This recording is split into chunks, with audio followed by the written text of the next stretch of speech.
the Touch It remix.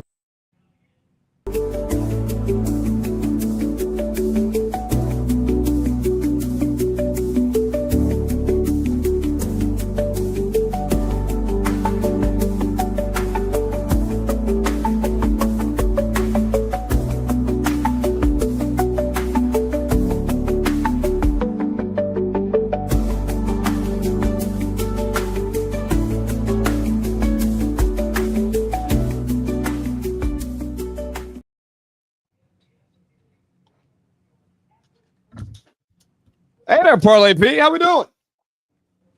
We are rolling. How are we doing today, AC? Oh man, not too bad.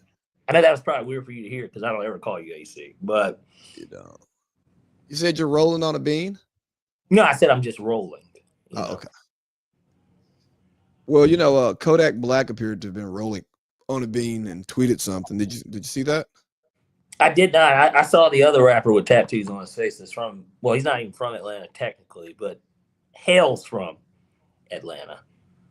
I saw his tweets. I didn't see Kodak Black's tweets. Oh, Kodak Black said he isn't mad about slavery. Africa should have never sold niggas. Black people, bruh, we pussy as fuck.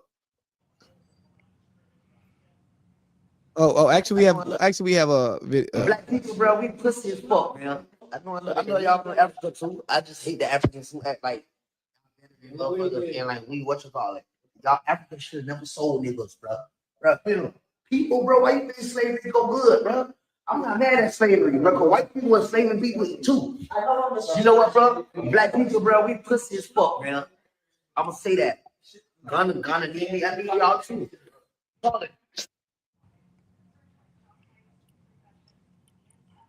Malcolm X, he once spoke on this stuff. He said, we don't listen to, only in the black community, people take what the athletes, entertainers say as this gospel of some sort. Like, him saying this to me is no different than some random person on Twitter tweeting it, I guess is what I'm basically getting at. So you don't but think... because it's him, obviously people are going to look at it a little bit differently. And same thing, I'm a big Kanye guy, but like same thing when Kanye said slavery was a choice with in regards to it. But I understood a little bit better where he was trying to come from with it. What he just said didn't make any sense. Well, he has a drug history, and I don't think that Broward County public school system was good to him. Probably wasn't there. I mean, that's just the truth too. Like, that's okay. Like, it's okay. Hey, he can rap. Sure.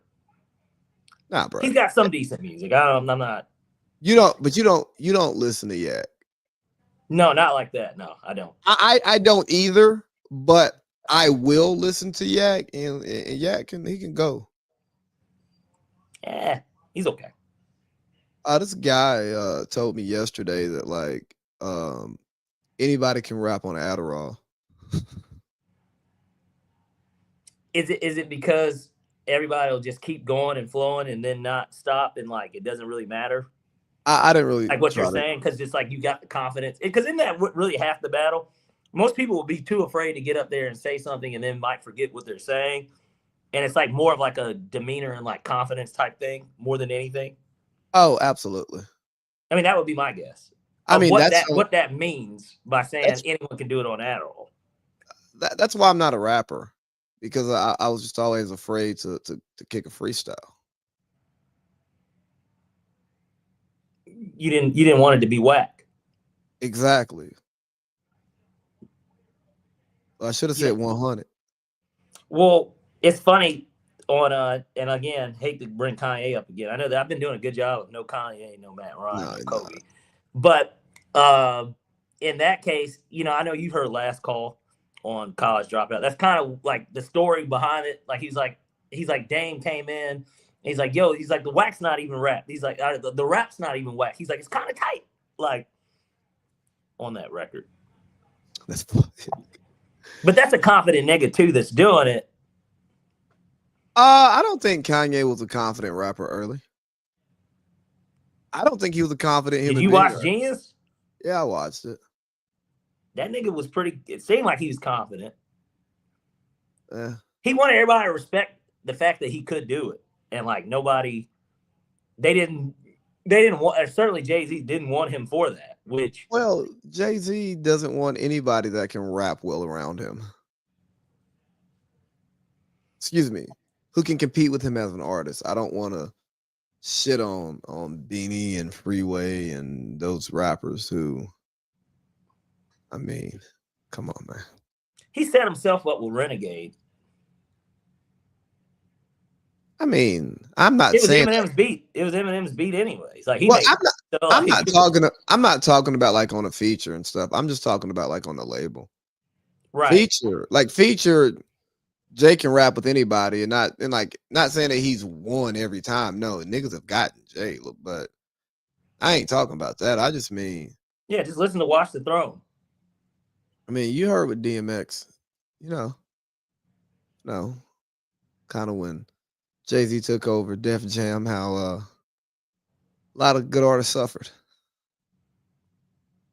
Who? Well, I know he's talking about himself, but like, who else? I don't know who else suffered. Because he did it when he retired, right? So that's like 03, 02-ish. It's like 03, because Change Clothes came out in 04. And he was the president when the Black Album dropped, right? Like, yeah, so, but, Jay-Z, the artist, takes priority over other artists. You know what I mean? Like budgets and beats and features, and you know what I mean?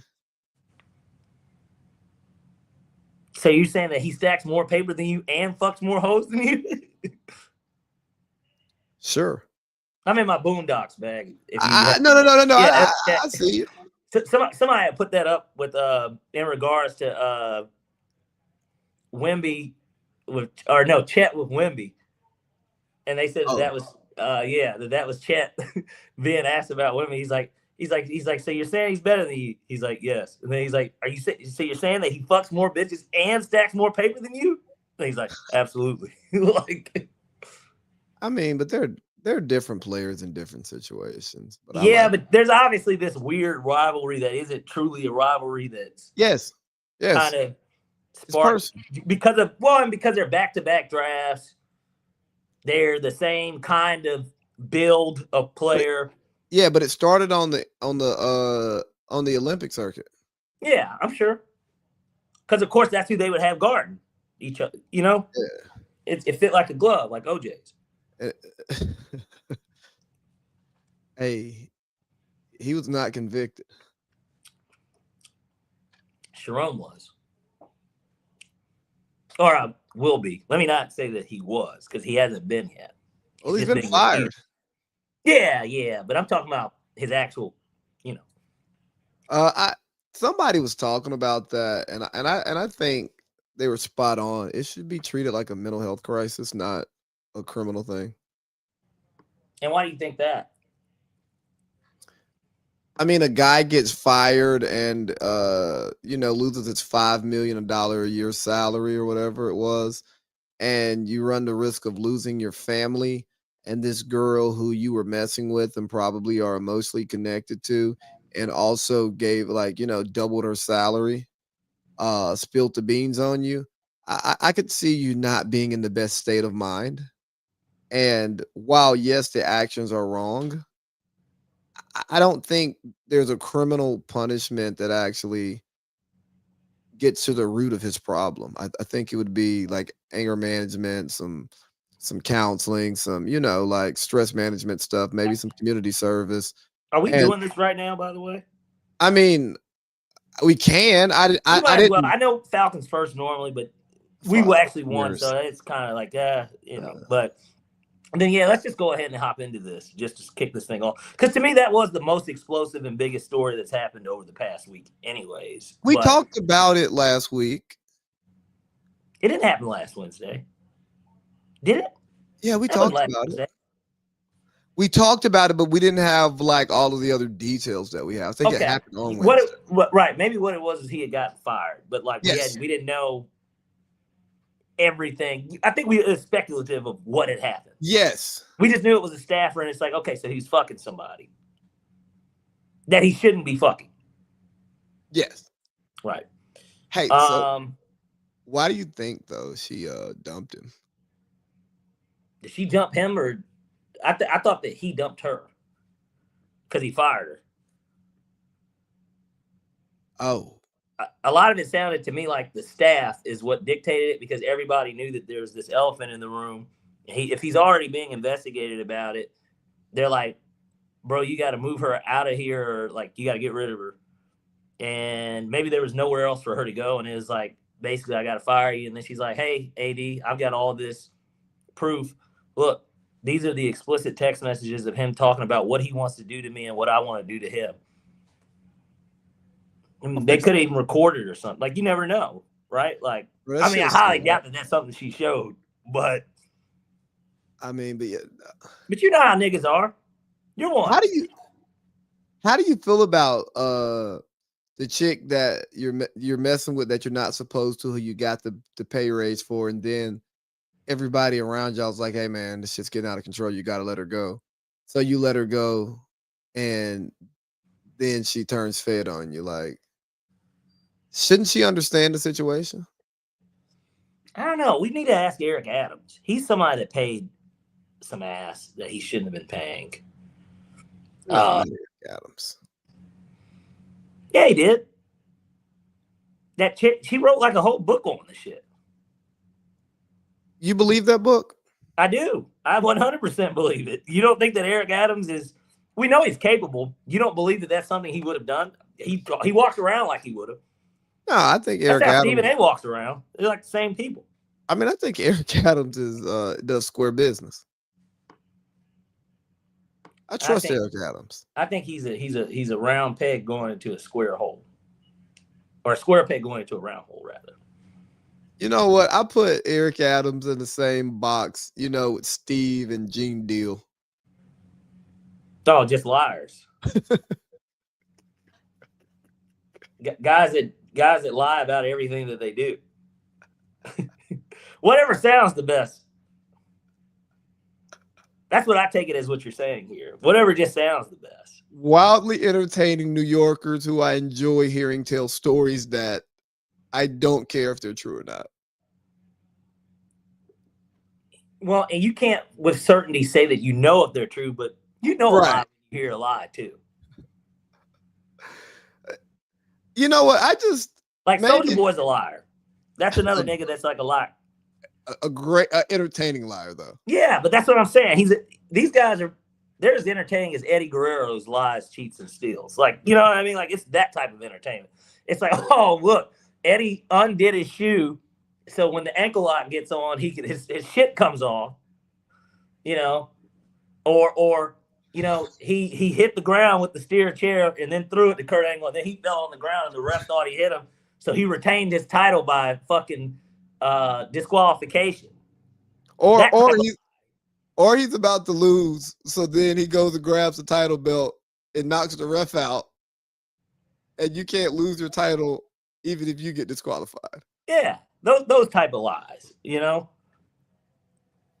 Maybe it's just a Southern person in me, but typically when I hear New Yorkers talk, I just go, I just think you're lying. And as you know, I've been around a lot of that. And so, like, you'll hear stories, whether it be from, I don't have a reason to lie about it, whether it be from, people you have a child with. And I'm not calling her a liar, but certainly there are a lot of different things I've heard that happen. Now, look, I don't think that it's all untrue, but some of it can be, right? Like, you're just like, okay, like, yeah, I really believe that, And then when you're in that neck of the woods, you're like, I can kind of see some of this being true, but you don't know, right? Because you don't know what you don't know. But remind me to tell you after the show why I'm laughing so hard. It's related though. It's very related. Yeah. Hey. Just different coast. I think that tells you what made me laugh. Yes. Yeah. Yeah, it happens. Yeah. It happens. It's like, oh, it sounds believable. But I know you. You know, Lee, and that, but then, you know, Lee, when I like to tell a story, you know, I normally have some sort of a receipt so that everybody knows. Not that anyone thinks I'm a liar, but like, even if they do or don't, I like to come up with something and be like, no, like this. Or I'll say, ask such and such. Right. That's my storytelling method. When I called Julian Turner to get validation that you and your brother are corrupt in a fantasy football league, right? Same thing. That type of stuff is theory. It's theory amongst men that don't understand why all these championships are going one side. It seems like, even though it's two sides, you guys look at it as one side. Because there's a common name in there, and so it's just like, well, why can't we just be great? Like, what the fuck? What? Nobody says anything about Eli and Peyton Manning winning. They both won 2 Super Bowls. Nobody's like, oh man, he told Peyton, or Peyton told Eli to tell the defense about Tom Brady. No, that's not the way it works. He's on his own team. I've got my own team. Our success is totally unrelated, even if we grew up together. And we're together in our draft room. Like, you don't doesn't have anything to do with anything. You don't think those guys talk about defenses and different looks? And if Pate played against a team earlier in the year and Eli has them on the schedule, you don't think they're sharing notes? No, they absolutely phone each other. Okay. I would imagine friends do it, though. I don't think that that's just a brother thing. I mean, people just do that in general. And you can't, and see, now the big difference between those two is that in fantasy football, there's nothing that we can do to dictate that. There's been no trade that's happened that would make anyone. First of all, congratulations, because I mean, I'm not even in the. He's not in it either. So, hey, I don't. Rudy Giuliani's famous for a reason. He took down the mafia. You know that, and then he's in a lot of Adam Sandler movies. And then, you know, he was part of Trump Team Part 1. What was his role again? He wasn't Secretary of State, was he? I know he at one point. What was his cabinet position? It was something. I miss Rudy Giuliani being in the national spotlight.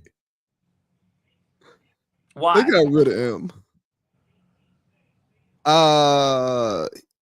Let's see. He was the Associate Attorney General of the United States. Really? Let's see. You know, that's one rich bastard. When I think of Rudy Giuliani, I think of Joe Pesci in Home Alone. They seem like the same type of character. Does that make any sense? And not just because they're both short and have like kind of that same haircut, but like they just seem like they're the same type of character. Because if you remember, since it is Christmas season, we might as well talk about that. I know we got one more show before Christmas, but obviously, I believe Home Alone 2 is the greatest Christmas movie. It's just my opinion. Don't care what anyone else has to say. Hey, we talked about that on the Village Vets yesterday. That was Adrian's #1 Christmas movie. Yeah, Home Alone 2 for sure. Like 2's great. 2's like. Well, I know why you like 2. Your guy's on it.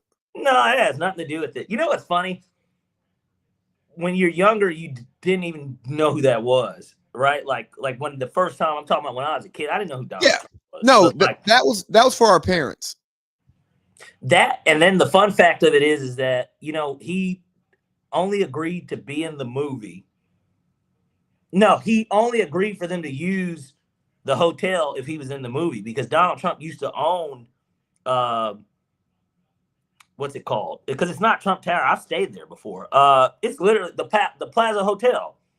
He used to own it. And he said that they could use it as long as he's in it. And they still, to this day, by the way, because I've stayed there 2 or 3 times. Great hotel. But like it's not even the best hotel I stayed in, but it's the most expensive, no doubt. To this day, you can still do the Macaulay Culkin shit, basically. You can stay in a certain room. They automatically give you a limousine ride, pizza, and like hot fudge sundae or something. Did you do it? No, fuck no. I don't have that kind of money. I didn't have that kind of money anyway. It's like at the time, I don't mind sharing this. I paid per night. The most expensive one of the 3 times I stayed there, I paid like, and this is with the fees and everything. I paid like $1,100 a night. Now I only stayed there 2 nights, but there was a time where I paid $1,100 a night. No kidding. You know, there's a point where I paid $1,100 a month for rent. You know, actually, I was paying $1,200. Look at this. I was paying $1,200 a month for mortgage in Albany. Really? Yeah. Oh yeah, 6'7". Yeah. He said say 6'7". We appreciate the viewership, Bailey. But yeah, hey guys, give us more comments and we'll do whatever you tell us to. Well, I don't know about that. This isn't an OnlyFans. I didn't mean like that, you freak. What's it called? Chat roulette? What's that shit? Those pop-ups when you go to porn that pop up? I don't know, man. It's like these nasty whores that are like doing whatever you tell them to do. We're not doing all that. But why masturbate alone? Yeah, that type of shit. Yeah. Well, because I've already clicked this video, I've lubed up and I'm rocked up. I'm not waiting. Yeah. Get on Omegle if you want to just be not jacking off alone. But hold on, who wants to jerk off with company? I don't know, but I'm saying just in general, we'll just get on Omegle. What's Meagle? You know Omegle. OMGELE. No, I have Omegle. No idea. This is how I know. Really? You don't know what Omegle is? Bro, this is my first time ever hearing it. No bullshit. Okay, so Omegle is like we used to do it in high school. Omegle is a website where if you get on, you can get on right now. You will automatically be paired with somebody random from all around the world. Okay. And you can have a conversation with them. Most of the time, it's a bunch of dudes just jerking off, waiting to see like a chick. Like seriously, if you get on right now, there's out of the first 5 slides that you go through, it's like what's the shit used to be called?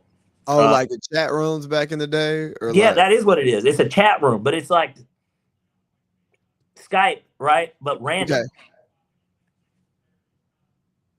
Now you can definitely, back in the day, you could definitely choke the chicken on Skype.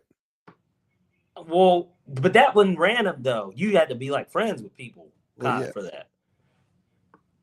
But on there, it's totally random. Like you can run into any type of that. I mean, it's like anything, you know. Yeah, like bro, I'm never doing that.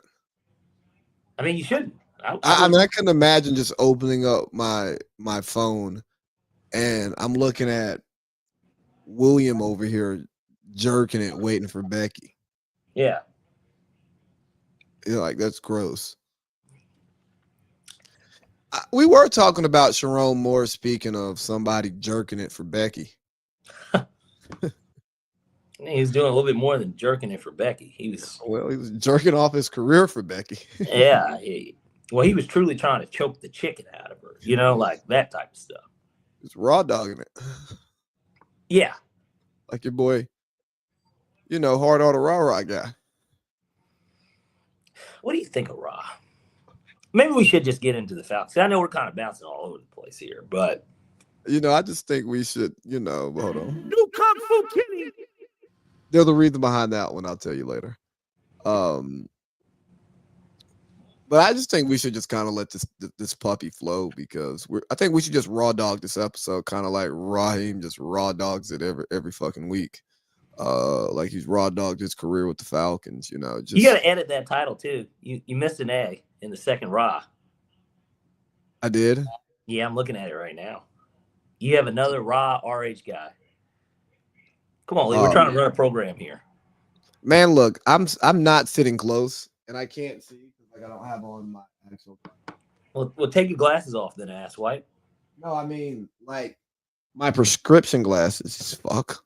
Yeah, well, I hear you. Hold on, what am I missing? An A in the second Rah.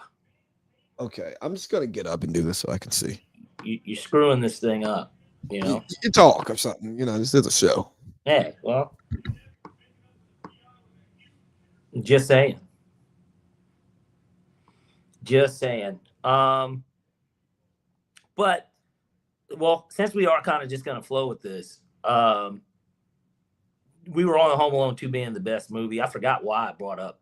Because of Joe Pesci and his comparison to Who was it? I don't even remember. But yeah, great, best Home Alone, no doubt, that we've ever had. Best Christmas movie, rather, not just best Home Alone. Like, you can't even hear a word I'm saying. I just was sitting here talking, and I forgot that you didn't have your headphones in. Oh man, what you say? Well, I was saying, well, since we are just basically kind of raw dogging it, that I was like, I guess we were talking about Home Alone and how I said it was the best, and you said on Village Vets it was Adrian's favorite as well, right? Yeah. Can you think? Well, I mean, what would be yours? Since I didn't realize you guys talked about this yesterday. I didn't even realize you were on. I normally get a notification. I didn't get a notification this time. Come on, YouTube, get it together. Yeah. What did we talk about yesterday? I mean, what were mine? I think I had Home Alone. I'm saying, what was your Christmas movie? Yeah. I had Home Alone 1, Home Alone 2, Friday After Next, and I guess that is a Christmas movie too, but like, and then I had Jingle All the Way. I think those were like in my top 4. Oh no, I had one of those like The Year Without a Christmas. You know, I'm Mr. Icicle, I'm Mr. Snow, boom, boom, boom, boom. I'm Mr. Cold Miser, I'm Mr. Ten Below. Oh, yeah, I love that movie. Sorry. You don't like the one I was thinking more so. You don't like Frosty the Snowman, or like Frosty the Grinch, obviously, like with Jim Carrey. I know a lot of people love that movie. The Grinch is cool. I like I like Eight Crazy Nights by Adam Sandler, the animated one. Yeah, I like a Flintstones Christmas Carol. Okay. I like Yogi's Christmas. Okay. I like a lot of kids' Christmas movies, honestly. I'm really into the Little Drummer Boy. Nah, I was never a big fan of that one. What's the one with Scrooge? Christmas Carol. Okay. You know, I'm sure, did y'all get to see that at the Fox, like for like field trip? Yeah, like a field trip. We probably went and saw it at the Grand Theater in downtown Cartersville. I mean, that's fine too. I think I might start going to shows there sometimes. It's a cool hobby to pick up. Be kind of like when we went and saw Shannon and Ocho. Yeah, I think it'll help me like grow my Cartersville network, you know. That, and then it's just like if somebody like is like, well, what are you up to? It's like, man, I'm headed to the theater tonight. You know, as opposed to, oh, I'm about to go get some beer and wings or something, you know? It's like, no, I'm headed to the theater. What you going to see? You going to the movies? No, the theater. Yeah. I want to watch a show live. You know. Not only fans, but like sex. Well, then you ask them, you know, are you one of those I like art type girls? Yeah, I don't know where you find those women at in Cartersville. The Ville. You know what? I know there are some women who are into those things around here. I just wonder where they're at and if I'd be like comfortable being seen in public with them.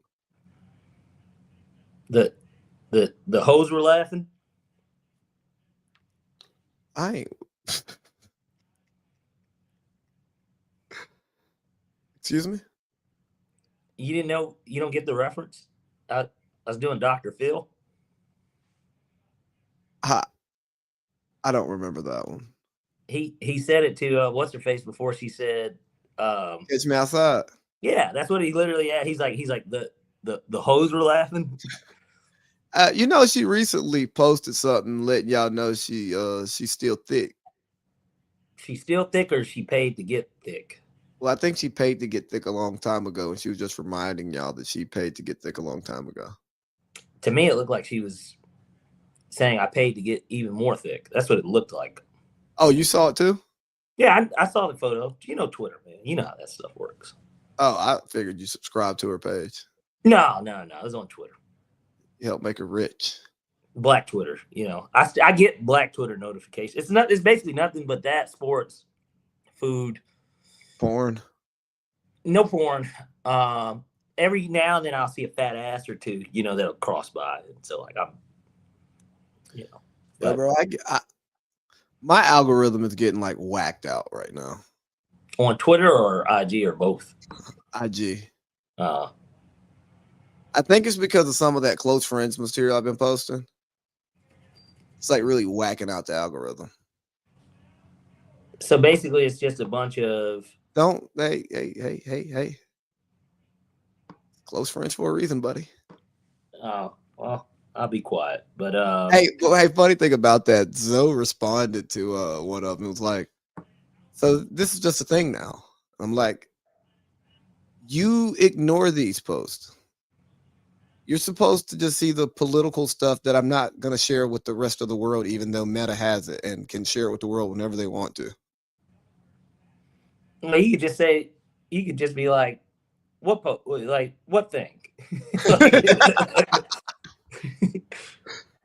Yeah, I think she's like the only well, she's like, what are you talking about? I think she's like the only +1 that actually is on the close friends. Well, that would make sense. Do you follow Carly? Yeah. Okay. But I mean, you haven't really. No. Sure I haven't had that many interactions. No, and still, like that's. I thought about creating close friends. I've never had one, and that way I could post a little bit more regularly. Not that I'm just this mysterious nigga that's never on IG, but like I don't post anything, so it's like. But I could like do more daily-ish stuff if I created one. Well, yeah, because I like to get my honest takes off in the close friends. And I don't know if you remember this back when I used to do the show by myself. I literally would like build my show off of the most interactive story posts throughout the week. Really? Yeah. I mean, what do people care about? Yeah. Or what like chum can I throw in the water and see if it like gets a response? Because that's really what I'm doing. I'm just throwing chum in the water. What type of bait are we talking about here, Lee? Sounds like you're talking about a bunch of bait. Like you're saying, all right, man, I'm gonna throw this bait out there. Well, yeah. I mean, it just depends. Let's be honest. What's the real reason you have an Instagram? To connect with my friends. Shut the fuck up. You talk, nigga. You can text, call your friends. You got a group chat for friends. What do you have IG for? To stay connected to my friends, because I communicate with most of the people that I communicate with. We communicate most often on IG. That doesn't have anything to do with what you have it for. If there were no hoes on IG, you wouldn't have an Instagram. And it's true. It's okay. I can admit it. I wouldn't have an Instagram if there weren't hoes. I mean, no. Why would I do that? Yeah. And that's a funny thing. Like a girl was trying to tell me that more men would go to WNBA games, more women would go to WNBA games if the men went, because women go where the men go. And I'm like, nah, babe. That's a fucking lie. No. Because trust and believe, if a nigga could chill in the house, if a nigga could chill at his house, at his nigga's house, pretty much every day, and the hoes were around at either one of them places, wouldn't go anywhere else. There's no straight women at WNBA games.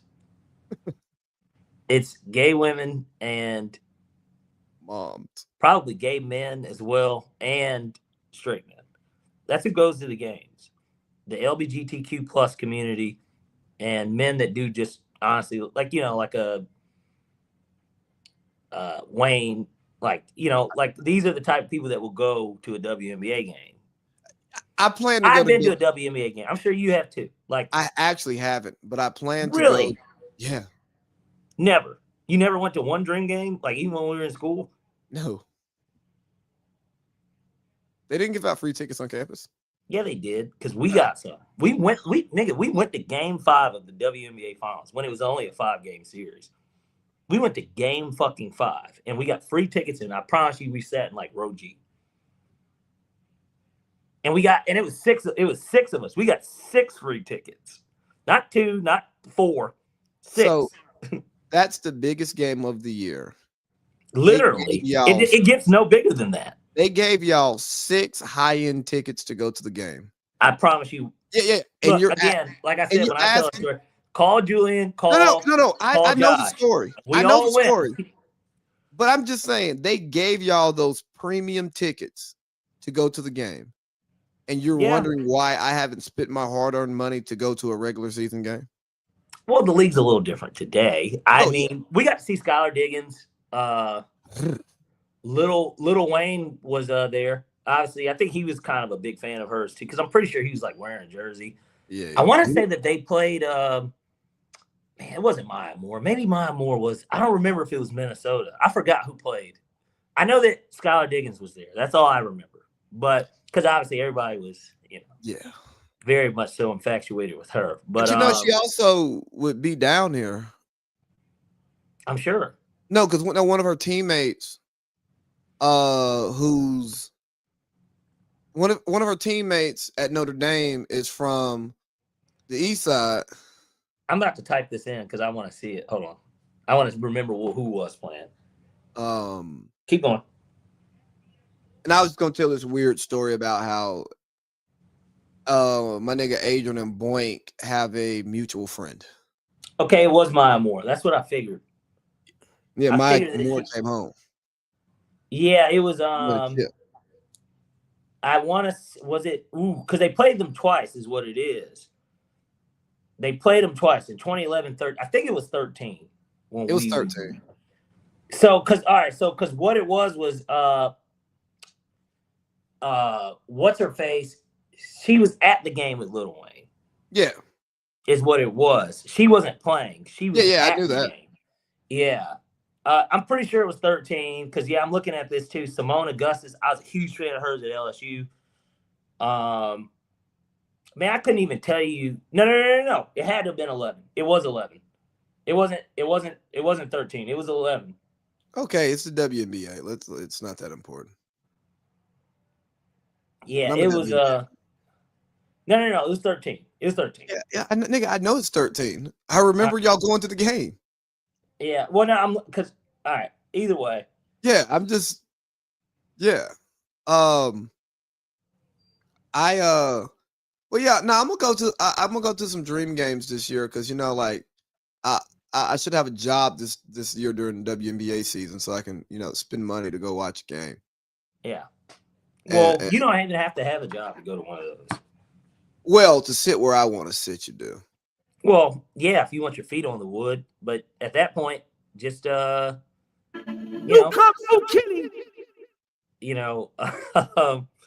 get. Hey, speaking of my close friends, feet on the wood. Well, I'm assuming that wasn't what Zoe was talking about. God, no. We're talking about the other stuff. Yeah, no. The stuff that starts with an M. Who? Pig. Stallion? No, pig. That stuff. That some people could take as you being an M. M. A misogynist? Yeah. Oh, no. She was responding to asking what's up with your kink? Why do you keep posting this? Oh, so she was talking about that then? Yes. Oh. Are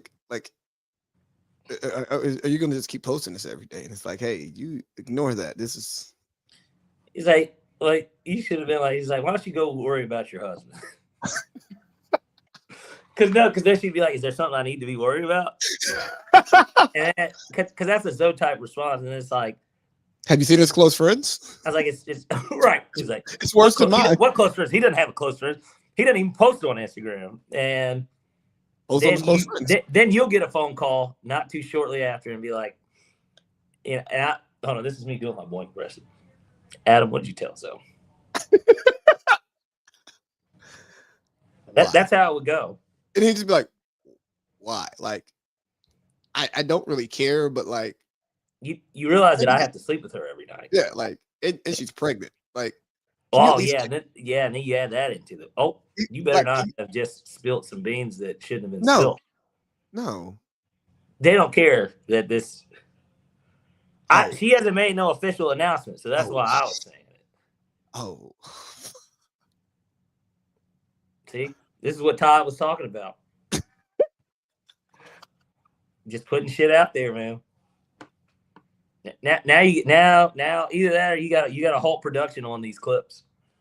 You got to go through it. You got to actually, once they're created, you pick and choose what gets posted. You know. Oh, I have to stand on my word, huh? Hey, that's what it sounds like to me. I mean, yeah.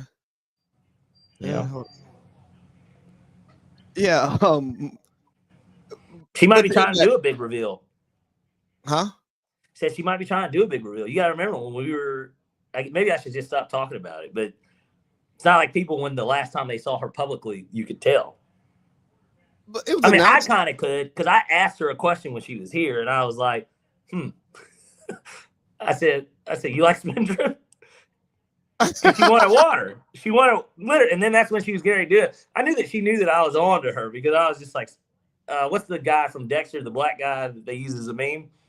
Now that's basically kind of how I looked at it. I said, so you want Spindrift?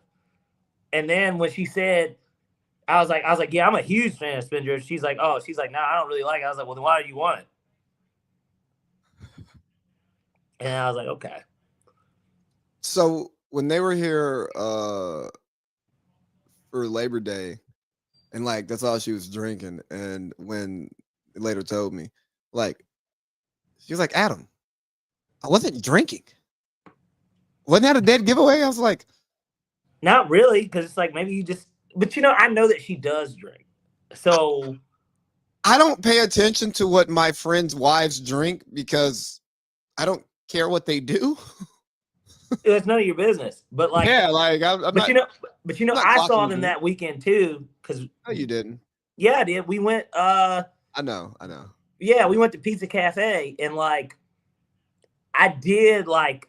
I guess I just didn't think twice about it because I actually what it is I kept asking her. I was like, you don't, because Boink got a beer, and then I'm like, well, you don't want to drink? See, this is gonna definitely get clipped up too, by the way, because they're gonna be like friends talking about beer, or like.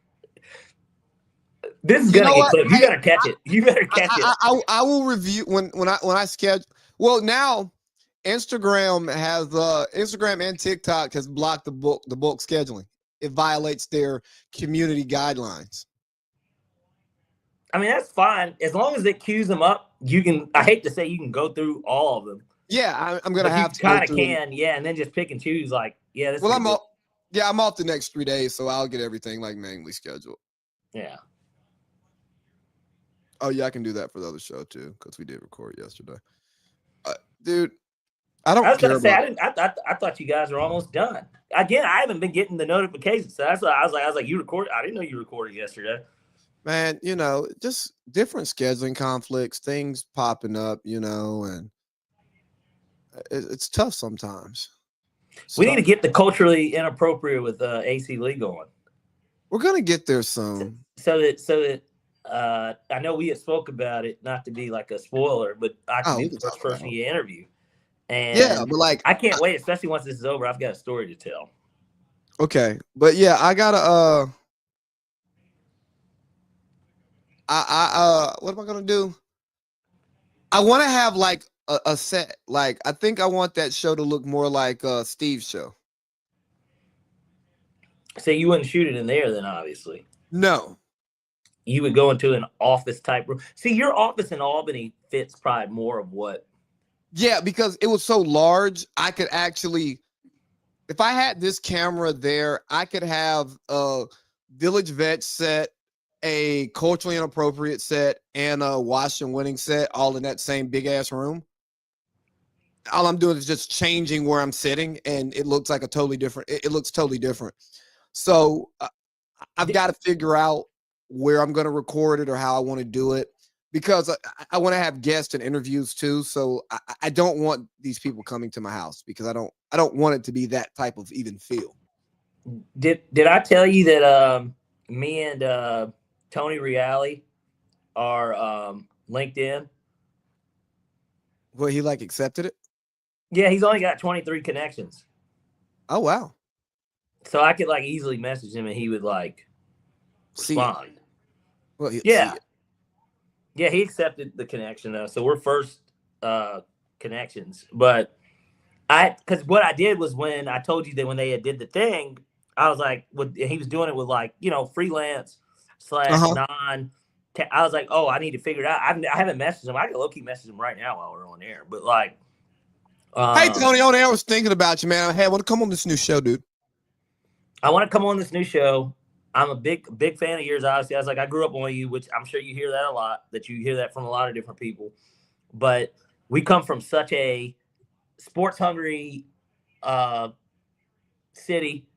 Because Atlanta, to me, I know that he started having people on there. The dude that kind of is at the paper, Harry Lyles. I know that his shit would be Atlanta, but like for the longest, it felt like Atlanta was never represented on that show. And even with him, he's not who I think of when I think of the AJC. I think of Terrence Moore, obviously. Like he's like Terrence Moore was on there before, wasn't he? But spotty. And I'm talking like if you look it up, he might have been on there 3 times. Like, you know what I'm saying? Like he wasn't, but he's the Atlanta sports writer. Him, and then there's now what's his face who's been covering the Falcons for a minute. The black guy, what's his damn name? I'm just drawing a blank here. I don't read a lot of Falcons media. He's on 92.9 a lot, like him, but like outside of that, there's not, because but the thing is, and that's why I and it's not over because we're still young enough to continue to do it. I'm surprised you didn't do journalism instead of business. Now it makes sense to do business, obviously, but like you could got your master's in journalism or like I didn't because the family. Yeah, I mean, because that grind. Well, everything's a business too. So like an MBA kind of can fit almost in any. Yeah. But the thing was with the journalism, I wasn't going to do that online because, bro, you got to go meet your professors, meet your classmates and all of that stuff. Yeah. And whatever that first job looked like, it probably wasn't going to look great. But you could have did it. You could have low-key did it and like did it in Albany. Oh, bro, I wouldn't have made shit. I know, but you would have covered like Albany State and I don't know what else is there. You could have did the high schools, but yeah, like Deerfield, Windsor, and shit. Bro, what I'm gonna make? 13,000? I mean, is it a full-time job in reality? Yes. No, I looked at some of those jobs. They paying you $250 a week. No, they paid around about damn near.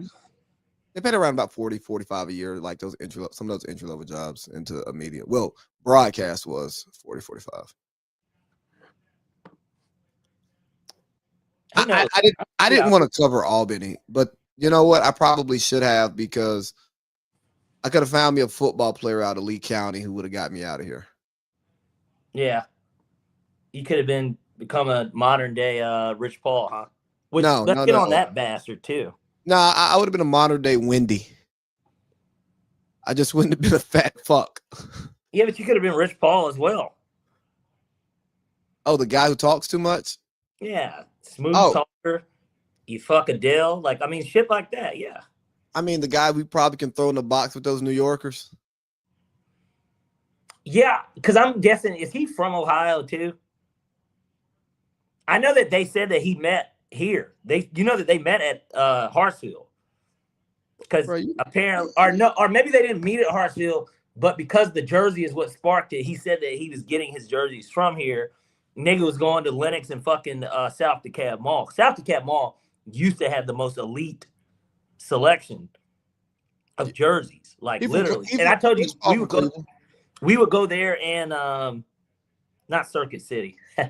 You know what I'm talking about. Value City used to have a quiet man when we were over there going practice at the sporting club. My mom, I'm telling you, half the time we're playing basketball with Jordan and Colin. The other half, if my mom's like she's going to Value City, man, we picking out polos, we picking out fucking jerseys, the whole nine. But let's get back to Rich Paul. Yeah. Yeah, Rich Paul's a hustler from Cleveland who got linked up with the right person and got out of here. You know, he's not much different like at his beginnings than Ace Bailey's old agent. Same type of guy. I think their mentality's the same. I don't know if they're the same. I'm just nigga thinks he's Jay-Z. No, but maybe Rich Paul thinks he's kind of like Jay-Z too. I'm saying like their roots, like their origin story. Okay. You know, the hustler who, you know. Brother, but this is what I will do. I won't knock that hustle anymore. No, not at all. Not because we see it working out for certain people. It worked out for him pretty early because he ran into LeBron James. But there's a guy I know. Kid you not, his name's Barry White. Barry is the manager, and was the manager of both YSL Woody and who's the nigga he had beef with? Charleston White. Yes, he used to manage both of them niggas. Dead. Now, how do I know Barry? Barry read it from my dad like a very long time. So like, I have Barry's not like I know Barry, but like I know him because he had this clothing line like that he was trying to push on us called Black Lips. And obviously, you never forget a nigga's name when his name's Barry White because you're like, nigga, your name's Barry White. Like, you know what I mean? It's like when you meet a Michael Jordan, right? Like, nigga, or a Michael Jackson or something. Nigga, why don't you get us a Charleston interview for the low? I'm curious. I don't know what that would cost in real. I don't know. I mean, he might be willing to do the favor low key. Seriously. I used to property manage, and so that nigga, no, I'm not to throw his business out there. I'm glad he's doing well now. But I mean, he'd be late with his renter, like, you know what I'm saying? Like, man, I'd almost have to file evictions on a nigga. No, but that's a part of his story. So I'm sure like he wouldn't necessarily mind me saying it. It's the truth. Like, and that's okay. He's not there. He's not in that space anymore. Yeah. That's the point. That's why you can look back and laugh at it now, which is why I want to be your first interview, because I'm going to honestly give you the most personal interview ever. I'm looking forward to it. Yeah. You know, but we're not going to send a car for you. Nah, well, we don't need that. I think that we do need to do it at either that studio I sent you where we could start renting, which hopefully once by the time you do get down here, we either do move to that, but things could change so drastically within that spot where we just have a place to record. I mean, we could do it here, but like and depending on where I live, like there may be a more intentional focus on a room that's dedicated to being a studio, like at the beginning, with different furniture and not making everything fit into that room. But okay, this is going to be the studio room. This is what the studio is going to look like, and build it out that way. I want the legit cameras and shit. Like, you know what I mean? Like, not just a tripod, but like something that catches the focuses on you, but then gets the wide shot, portrait or whatever. Yeah, I want to. Like I wanted to look like a Hurt Bay interview. You know what I mean? Yeah, like how they did that with them. Yeah, like the in-person stuff. Like once we actually start doing things in person, I want to have. You have your camera, I have my camera. We have our wide shot camera grabbing everything. Yeah. And it looks like a fucking production, you know? Yeah. Not in due time. Yeah. In due time, though. What were we talking about? A lot. We didn't even really get on the Falcons, so let's just start there. Who cares about them? Well, we know it's worth talking about. Okay. Go ahead. We did win. Yeah, and just go ahead and play the music. Because we did win. Are all here to do what Falcons do. And rise up, they did. Yeah. Some would say reverse fortunes because of what happened this week in football in general. 3rd and 28, ironically. Kyle Pitts gets what? Maybe 15 yards or something on the first 14 yards. But you convert off of a 3rd and 28, and the Steelers blow a 21-point lead. I don't know how much more was the curse reversed this week. What do you think? Like, you know, I was really only watching that Falcons game for Tampa Bay's offense. Yeah, because you're a fantasy football snob these days. You know, and that happens when you earn it. When you earn the right to be able to say, I'm one of the last 2 people that gives a fuck about what's going on in fantasy football. That's an honor. Well, when this your 2nd championship appearance? Yes. So Gamble's first. This will be interesting. We get a new champion. I'm excited. Yeah. So, when you have one team playing and their offense's production can lead to you making money versus another team that's playing for nothing and has taken a lot of money from you and has not delivered you a playoff berth. No joy either. No, sometimes even just a personal satisfaction, like fuck money and everything, just a personal. Yeah, I feel good about this. No, like there's never been a season as a Falcons season ticket holder where I walked into games and walked out of games all year feeling good. No, usually left pissed off because we lost a lot of home games. Happens, doesn't it? At the end of the game, a lot. But so no, man. Shout out to the Falcons. I like that the team is still fighting and caring and like having some professional pride. 19 penalties. Yeah, because their coach is out there raw dogging it, man. Well, he's out there kissing Whitworth. He's once a kick finally does go our way, he's looking at the camera and saying something. Couldn't even tell what he mouthed, but like either way, basically kind of this cockiness. And I'm sure for him, he got fired by Tampa, so he enjoys beating them probably just a tad bit more than any other team, right? Because that was his former employer. But it does. The only thing that non-playoff teams can do now to get hype is play spoiler to a team. And to a degree, it felt like we did because for 3 days at least, the Panthers were in first place of the division, technically. So, yeah, and then they lost to the Saints in dramatic fashion. That I was on the phone with Gambles earlier today, which he asked me. He said, "Do I think that?" I told him I was going to bring this up. Did I think that you? Who did I think was going to win? I mean, it's close. He beat us. Like it's close. Like I looked at it today and like I think I'm gonna get like 3 more points than him this week, like based off projections. Well, I think that Quinn Ewers being named the quarterback hurts you a little, in my opinion. Because although they're going to want to run the ball, everybody's going to know that they're going to want to run the ball. Yeah. And then we just don't know how. Yeah, I think tight ends and running backs are beneficiaries of rookie quarterbacks because they can either check down or hot route, kind of their like tight ends.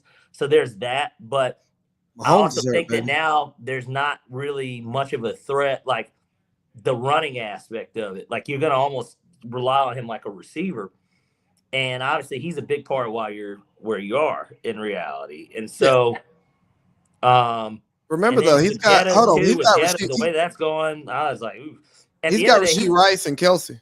Yeah, I know. He brought that up, but he's also got Drake London coming back this week, and so it's like, well, what does that mean? I think it means a lot. Kirk Cousins is going to throw on the ball. That's what that means. I mean, he might, but he might keep throwing it to Kyle Pitts. Well, it's going to open up for somebody one way or another. But his biggest thing is he's got Josh Allen and Drake May to a degree. I mean, they're both ranked 1 and 2 respectively. Drake May's number 2 fantasy quarterback? It's crazy, right? Yeah, how? I don't know, but he is. Like, I looked at his stats today because, Bill Simmons made his quarterback pyramid. He runs a lot, man. He scored 2 rushing touchdowns last week. Okay. That makes sense then. Because, I don't watch the Patriots.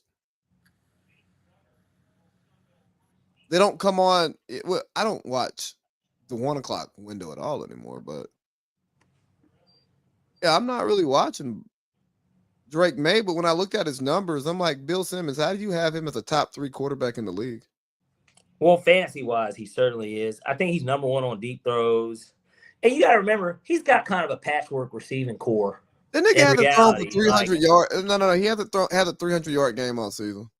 Yeah, but he's going for like 250 plus 2 every time. So it's he hasn't. No, bro, look it up. Look it up. Well, regardless, the point is he scores. He's scoring. But he's not a top three. All I'm saying is he's not a top 3 quarterback in the league. I'm not even talking about fantasy. Oh, no, I'm talking about fantasy. That's what I'm talking about. No. I'm talking about Bill Simmons having him as a top 3 quarterback. I'm not arguing about fantasy points. Like that's real data. That's not opinion.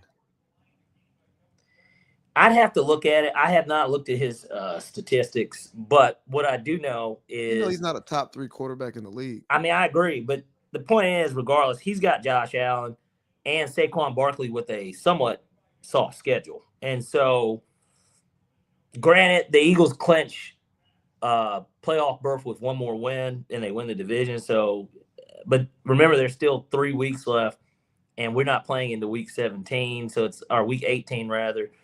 And so just tell me you're picking gambles. That's fine. No, I do think he's going to win. It's just purely based off of well, if you just look at the teams, I think that he's got a better team because Justin Jefferson, again, he's been non-existent for you. And then again, the Achane thing it changes things. Like, I don't care what you say. I mean, I hear you. As bad as Tua's been, he gets that nigga the ball. I get it. It's just, it's not the guy beats you, and it's like, oh yeah, this guy has the better team, but doesn't have a better record. But it's fine. Well, you both beat me, for what it's worth. Now, albeit you on a fumble, but and a monster fucking week from Achane giving you 37. Like, I mean, come on, but I mean, he's been that kind of guy all year. I mean. Yeah, I guess. I'm looking at it now because I've actually got your guys' rosters full. See, you're dependent on Tony Pollard too. Like, there's just like a lot of stuff on your end. You got a bad Raiders team that will always be trailing, but in some cases don't get Brock Bowers the ball. So it's like you're starting Jordan Love in Chicago. It looks like you're going to start that over Baker. I'm not going to start Baker in Carolina. I'm not committed to my lineup yet. Okay. Now, I'll say this. He's got to do something with his defense. I don't know why he's got the Cardinals defense, but Tracy had a huge game for him randomly. Yeah, so he's not going to do that. Bullshit. It was. And so did Olave. We talked about it. Like I said, we were on the phone today, and Olave. Fuck you, buddy. Yeah, I know. And Olave had like 1.2 points heading into literally like 6 minutes left in the game. Somehow he ended up with 17.5 points. And it's just like, all right. And it wasn't like it was a deep touchdown throw or anything of that magnitude. But he's got Ramondre Stevens, who, although has kind of lost his job, still fumbles. Well, he puts up decent numbers. Like, he can get him to 9 points. Okay, enough of this. Can we talk about 9? Yeah, why not? We might as well get into it. I mean, because since we are on the subject of fantasy. 9 is killing me. I know. And when you I'm watching the game and listening to all of these nice things that they say about him. But he's not looking for Justin Jefferson. How does the Minnesota Vikings offense score 34 points? By the way, in spots, Dallas basically 7 on the opening drive because of 9's interception early. They were down 14-7 too, because even once they responded, like they went back down 7. How does a team operate and score 34 points with Justin Jefferson and he not get the ball? Doesn't that sound just a little odd? Like, yeah, and like he had that drop. What was it? I think it was a touchdown. But he had a drop, but you can tell he's frustrated. He's in his head, and yeah. 9 looks for Addison and Rager and Naylor, whatever, same person. But like it's obvious he's looking for them, and we joke about it, but it's like, hey, do they have an issue? Like, is this something bigger than football going on over here? Because Justin Jefferson gets open. He can get open. Yeah, I mean, 9, you're not even force feeding him, and maybe you're not being taught to force feed him. It's like, hey, go with the progression. But Justin Jefferson's not a guy who you necessarily go with the progression. You remember in that comeback against the Colts when he had like that one-handed catch over like 3 niggas? Mm-hmm. Like, Kirk didn't just read the defense when he threw him the ball. No. He's like, hey, my nigga better than yours. I'm gonna find a way to get him the ball. One way or another. All I got to do is put it in the county. He'll do the rest. So, as a fantasy owner, it's just super frustrating that JJ McCarthy has so much control over what you do. And I go back to what Justice said. Justin Jefferson's going to drop, and one of you niggas is going to take it. He dropped to 4, and it's. Can you really leave Justin Jefferson sitting there at 4? You could. I mean, and I know you could. After I traded him to you, but like, and I know you could, because you're like, what were your options again? Because Bijan, Saquon, and Chase were gone, so you had any other running back. Yeah. And the Nobody only logical Christian McCaffrey was a high ceiling, but possibly lower floor because of the injuries. Yeah. Obviously, he stayed healthy this year and probably has been, if not number 1, then certainly number 2 in fantasy. He's on my no draft list. And that makes a ton of sense. Yeah, it's just too risky for me. Like I'm not. If he dropped to the last pick of the first round and I have that pick, I'll take him because I'm about to get whoever I really wanted right there anyways.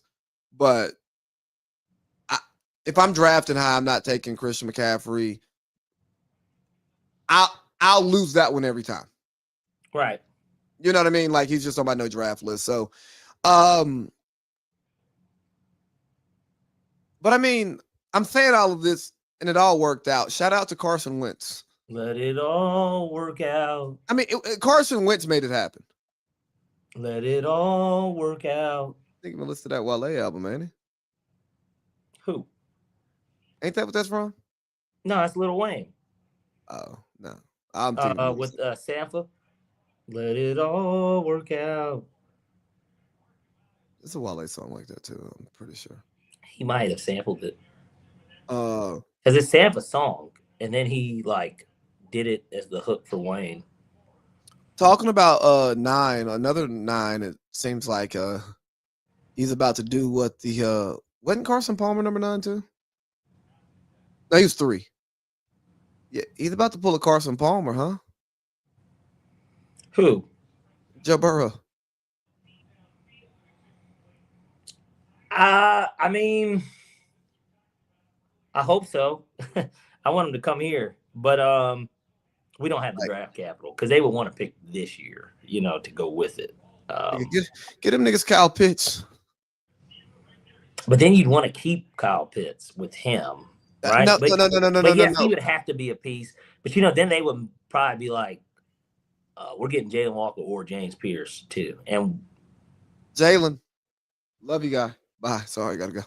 Well, yeah, to get Burrow, you're okay with it. Yeah. But it'd be so much in a deal to just get him.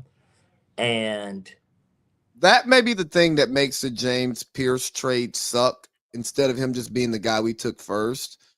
Because with that draft pick being good, we don't have the draft cap. We don't have the trade piece if we were to go look for the quarterback this year, Yeah, because you'd have to give up I'm sure Penix would probably need to be in the deal as well. Oh God, yeah. Kick that nigga out the city.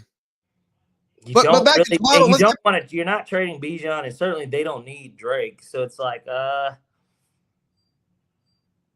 because I tell you what, the baseline for a trade like that is Matt Stafford, Jared Goff, right? So they gave up 2 firsts with Goff going to Detroit, and it's like, well, obviously it worked out. I think for both teams. Obviously, but see, you can't compare those trades because the Rams were moving off of Goff, who had been to a Super Bowl. And still a decent. He wasn't as bad as I think. Yeah, but hold on, just let me tell you just where it's kind of different. The Rams were moving off of Goff, and Matthew Stafford was moving off the Lions, but they were cool. You know what I'm saying? They were like, hey, we're gonna work with you, Matthew, to get you to where you want, to a place that you actually want to go. Whereas Joe Burrow is gonna be on some nigga trade me or I'm retiring. So his market's gonna be depressed. It's gonna be a lower market for Joe Burrow because of the threat of retirement. So it's kind of a different. That compensation package is gonna be high, but it could be lower than we think it is in the few quarterback trades we've seen. Is all I'm saying. Right. Just because it's, bro, that's sad to see. You know, 2 Heisman Trophy quarterbacks like being broken down by this organization. And Joe Burrow has had, you know, success with this organization, went to a Super Bowl, then went to an AFC championship. And, you know, what was it? Jamar Chase, the first time he heard it, he was like, that got to be AI. And then he comes back and says pretty much like, yeah, I talked to my mans. This nigga hates it here. He didn't say that. He was just like, you know, give him his space. He said the professional thing. Joe, look, I don't think, you know, my thing is the one thing that I don't think anyone's really looking at is the potential of the retirement aspect of it. And he's been hurt a lot.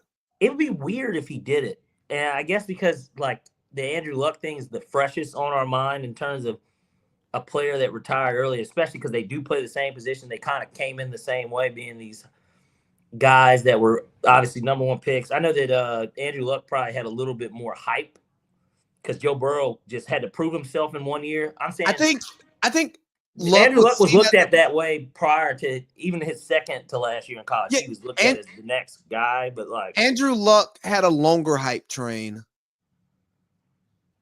and was a better prospect, you know, like high school, college to NFL. Right. But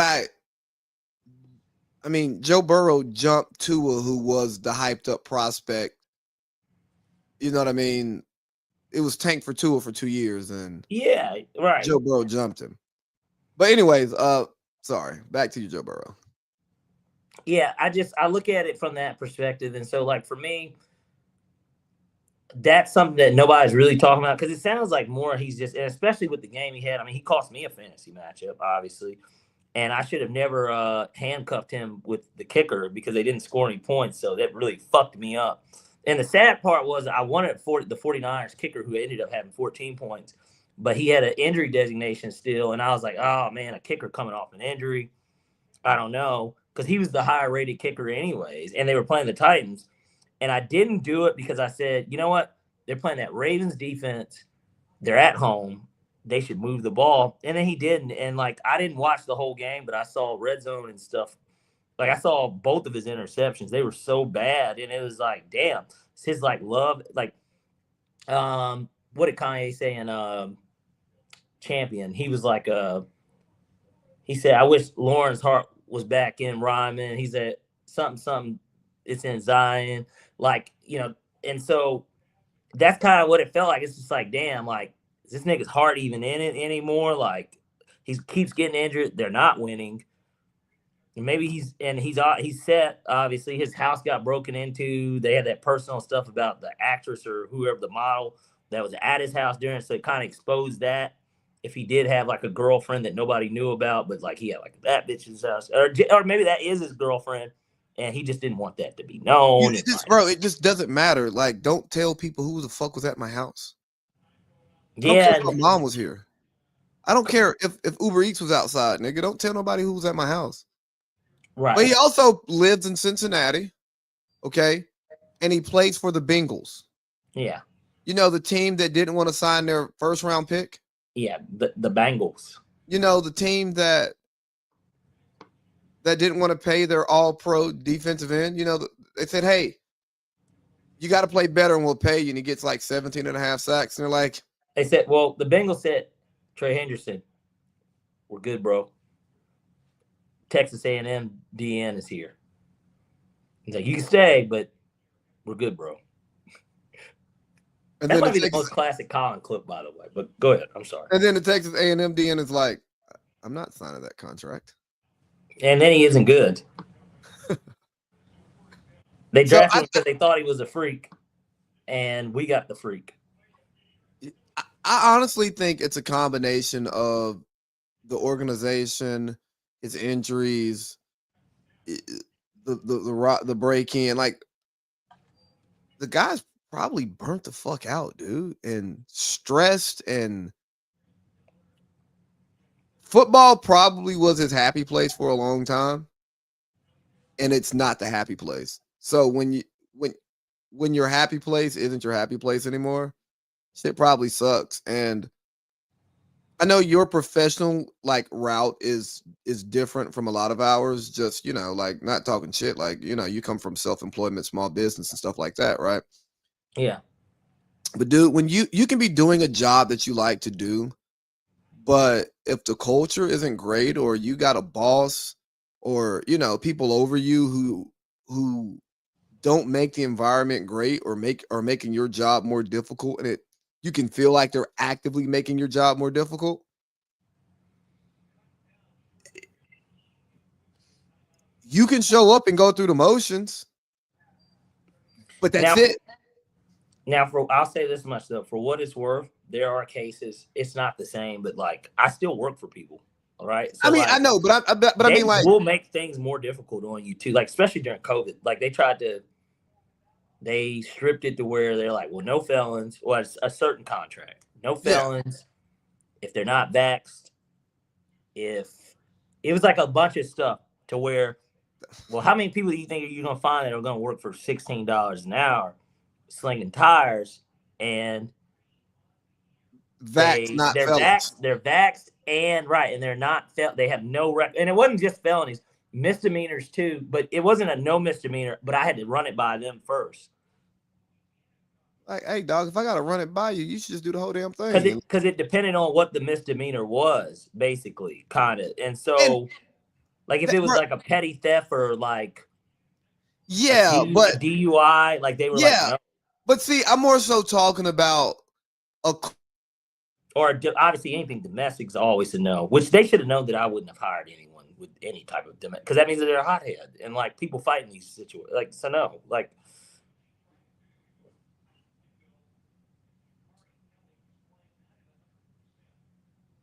You still there, Lee? Can you hear me? Can you see me? You're frozen. I can't hear you.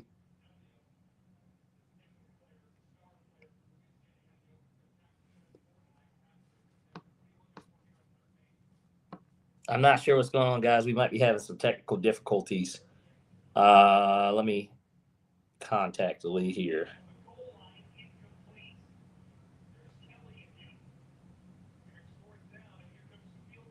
Okay, well, it looks like I'm running the show now. He should be back here soon.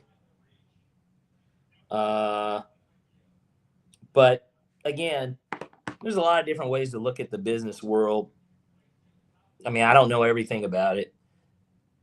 But what I will say is this: in a lot of these cases, okay, his internet went out. He just kind of let me know, so I guess I'll just carry this thing for a little bit. But in a lot of cases, you could be in business, whether you work for somebody or you work with people, but technically you work for them, especially if you're a small business and you're contracted by Fortune 500 companies like I've been.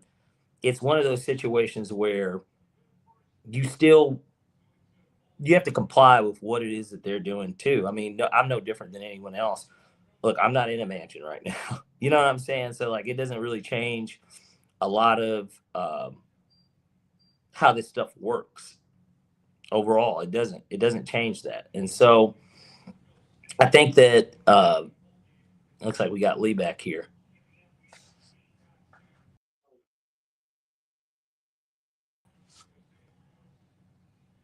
I can't hear you. No, I can't hear you. I see you. You're muted now, but I couldn't hear you anyways. Can't hear you.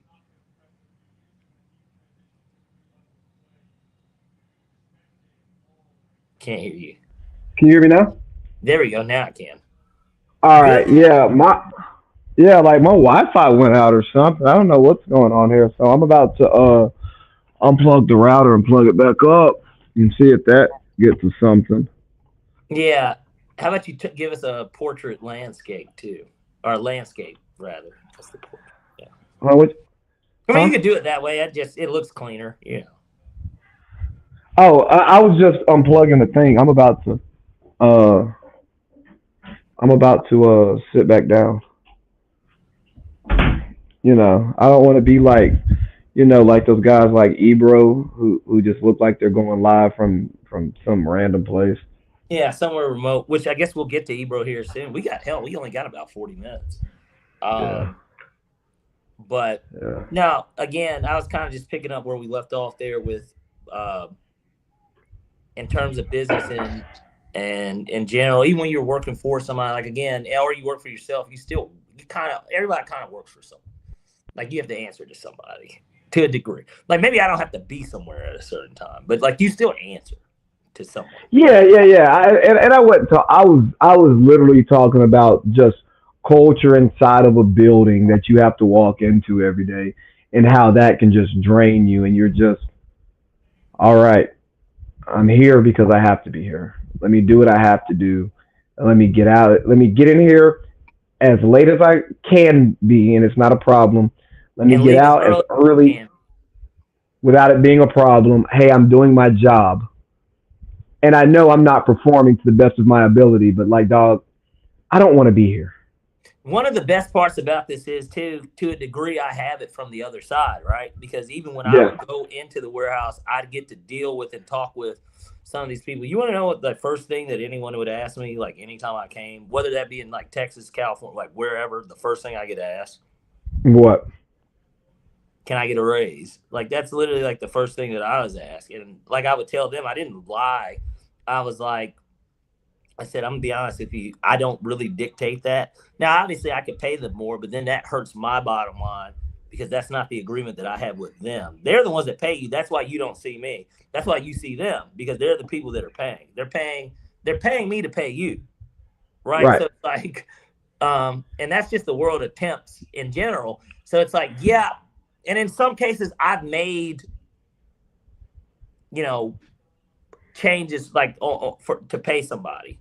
I've made changes in certain cases where if a guy I knew deserved to be paid and I couldn't get it approved, even if it was only 50 cents to bump him up, I mean, 50 cents can make a difference. In a 40-hour work week, that's an extra $20, right? And so $20 a week, that could help pay something. That's could be half a tank of gas, something. I know it's not a lot on the surface, but over a 52-week span, it's an extra $1,000 a year, right? 1040 is the exact number, but like, and after taxes, it's really like 7 something. But depending on what you claim and what your marital status and all this other stuff is, but. Look at that. Oh, there you go.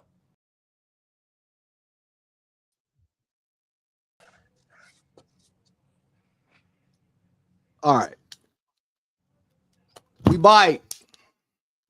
Yes, we are. Damn it, man. This is such a cleaner listen too. I'm sure it is.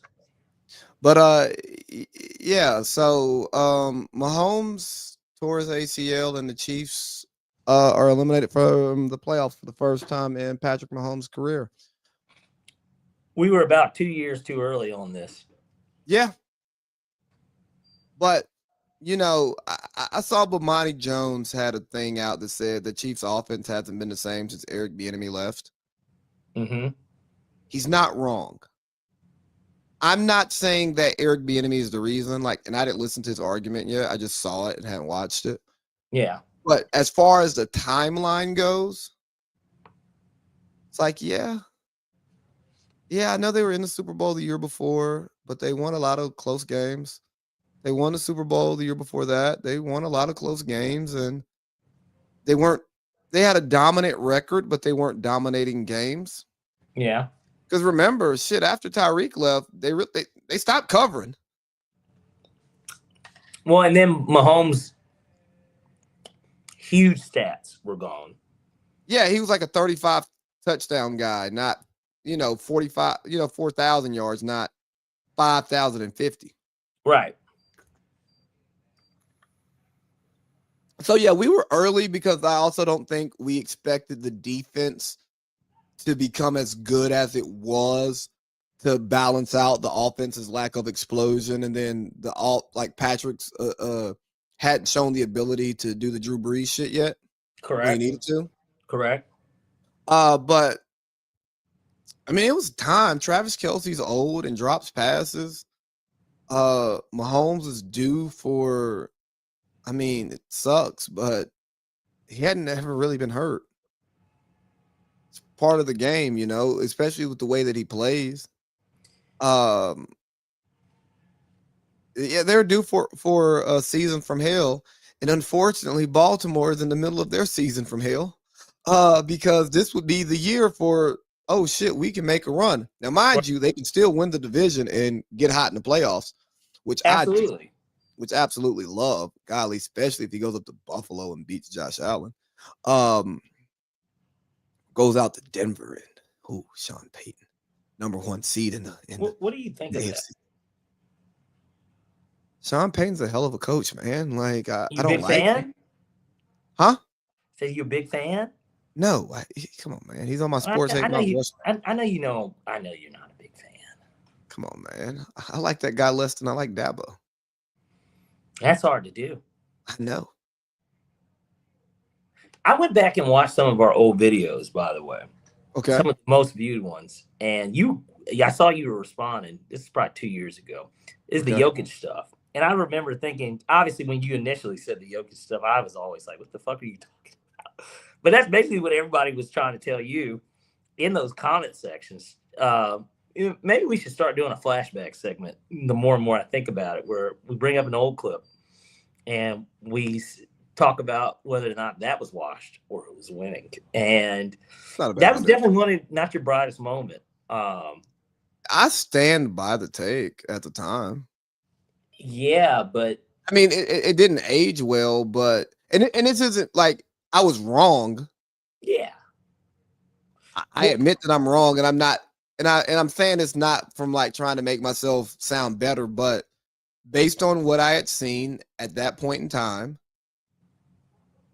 based on the way that the NBA had been played and champions had won in recent years. Mm-hmm. Based on their roster, they had a really good roster, but we hadn't seen teams that didn't have more than one all-star win championships in the current era. And then the super team era kind of broke up at that time, and the game gets played a little bit differently. And they have superstar Jamal Murray is the best non-all-star in the league, who may never make an all-star, but may average 25 multiple years. Well, I don't know about 20, maybe in the playoffs, but I'm just saying, like, 25 guy. No, I'm just saying, like, he has the ability to average 25 multiple years moving forward, is what I'm saying. Okay. He hasn't done it. But like Aaron Gordon, what he was when they won a championship, and then who he is now, like, they had a really good team, and they didn't have Aaron Gordon when I made that take, by the way.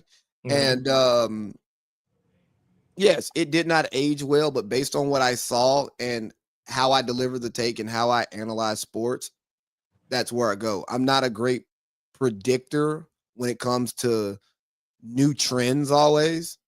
Mm-hmm. I take historical data and then I kind of go from there. And you basically say take that for data. I mean, something like that. You remember when our man did it? He was like, take that for data. Hey, superstar Jamal Murray's averaging 25 this year, by the way. Is he? 24. Scoring's up overall in the league. I mean, Austin Reeves averages almost 29. So it's like, not to make an excuse for it or nothing, but like, but Austin Reeves is a bucket though, too. Like, let's not. He is. Let's not say that. It was anyways. Yeah, but like, let's not say that. Like, I know the point that you're making, but I don't think Austin Reeves is a great example for that because of how he scores. Okay. Like, he really has no knock to his coach, but he has a more well-rounded game than JJ Redick. Now, Okay, JJ that's Redick, fair. like, if you said JJ Redick was averaging almost 30 in the NBA, I'd be like, okay, yeah, scoring's up because JJ couldn't get his own bucket in the NBA. But Austin Reeves is patting that bitch, bumping, get off me. You know what I mean? You Shooting didn't think very much of the Kobe thing that I sent you earlier. No, I don't like that stuff because you're taking data and you're extrapolating it out, and it could be true, but because we don't see those types of numbers today, we see like the inch up, but like Kobe averaged 35 that year. Is anybody going to average 35 by the end of the year? Maybe one, maybe two people. And I don't think the thing that is not in there is role players get more shots now. Yes. So back then, Kobe, like, niggas couldn't shoot if Kobe didn't touch the ball. That's correct. So that's not that context. You can't create that type of context in these situations because there's a chemistry aspect to it too. Okay. So that's why I don't like those. I'm okay with that. That's fair. No, and I think Kobe would if Kobe were able to shoot as many times and adapt his game to be a smarter game like a lot of players play today, and I mean smarter as in throughout an 82-game season, like Kobe took a lot of difficult shots. He made them. He made a lot of difficult shots, but some of the shots that Kobe took in today's NBA, he may not take because it's like, hey, dog. Well, the defense isn't as difficult. Yeah, it's so not. He doesn't have to take them because nobody's sniffing his ass like Tony Allen. You know what I mean? Yeah, but also with the defense not being as difficult, you're guarding more people too. Right. Because like when Kobe had Mabinga playing center, wasn't nobody guarding that nigga. You know what I mean? Like on some of them teams, like, bro, who's really guarding Smush Parker? So you can more easily triple team somebody. But now, I mean, look at the Lakers. If they have LeBron James, Luka, Austin Reeves, Rui, and DeAndre Ayton on the court, who do you sag off of?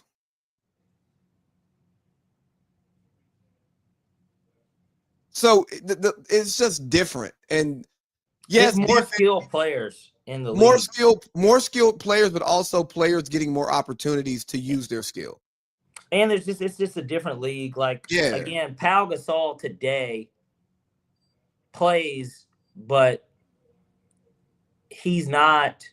He ain't getting out of touch. Pau Gasol's not an all-star in today's NBA. Unless, I mean, Memphis Pau is. I don't know about Lakers Pau.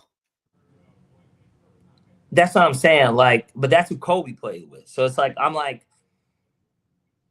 none of those guys are actually. Like, I mean, think but Shannon Brown's damn near Bruce Brown today. Yeah. Right? Like, that's like more of his lot as a player. They're like the same dudes.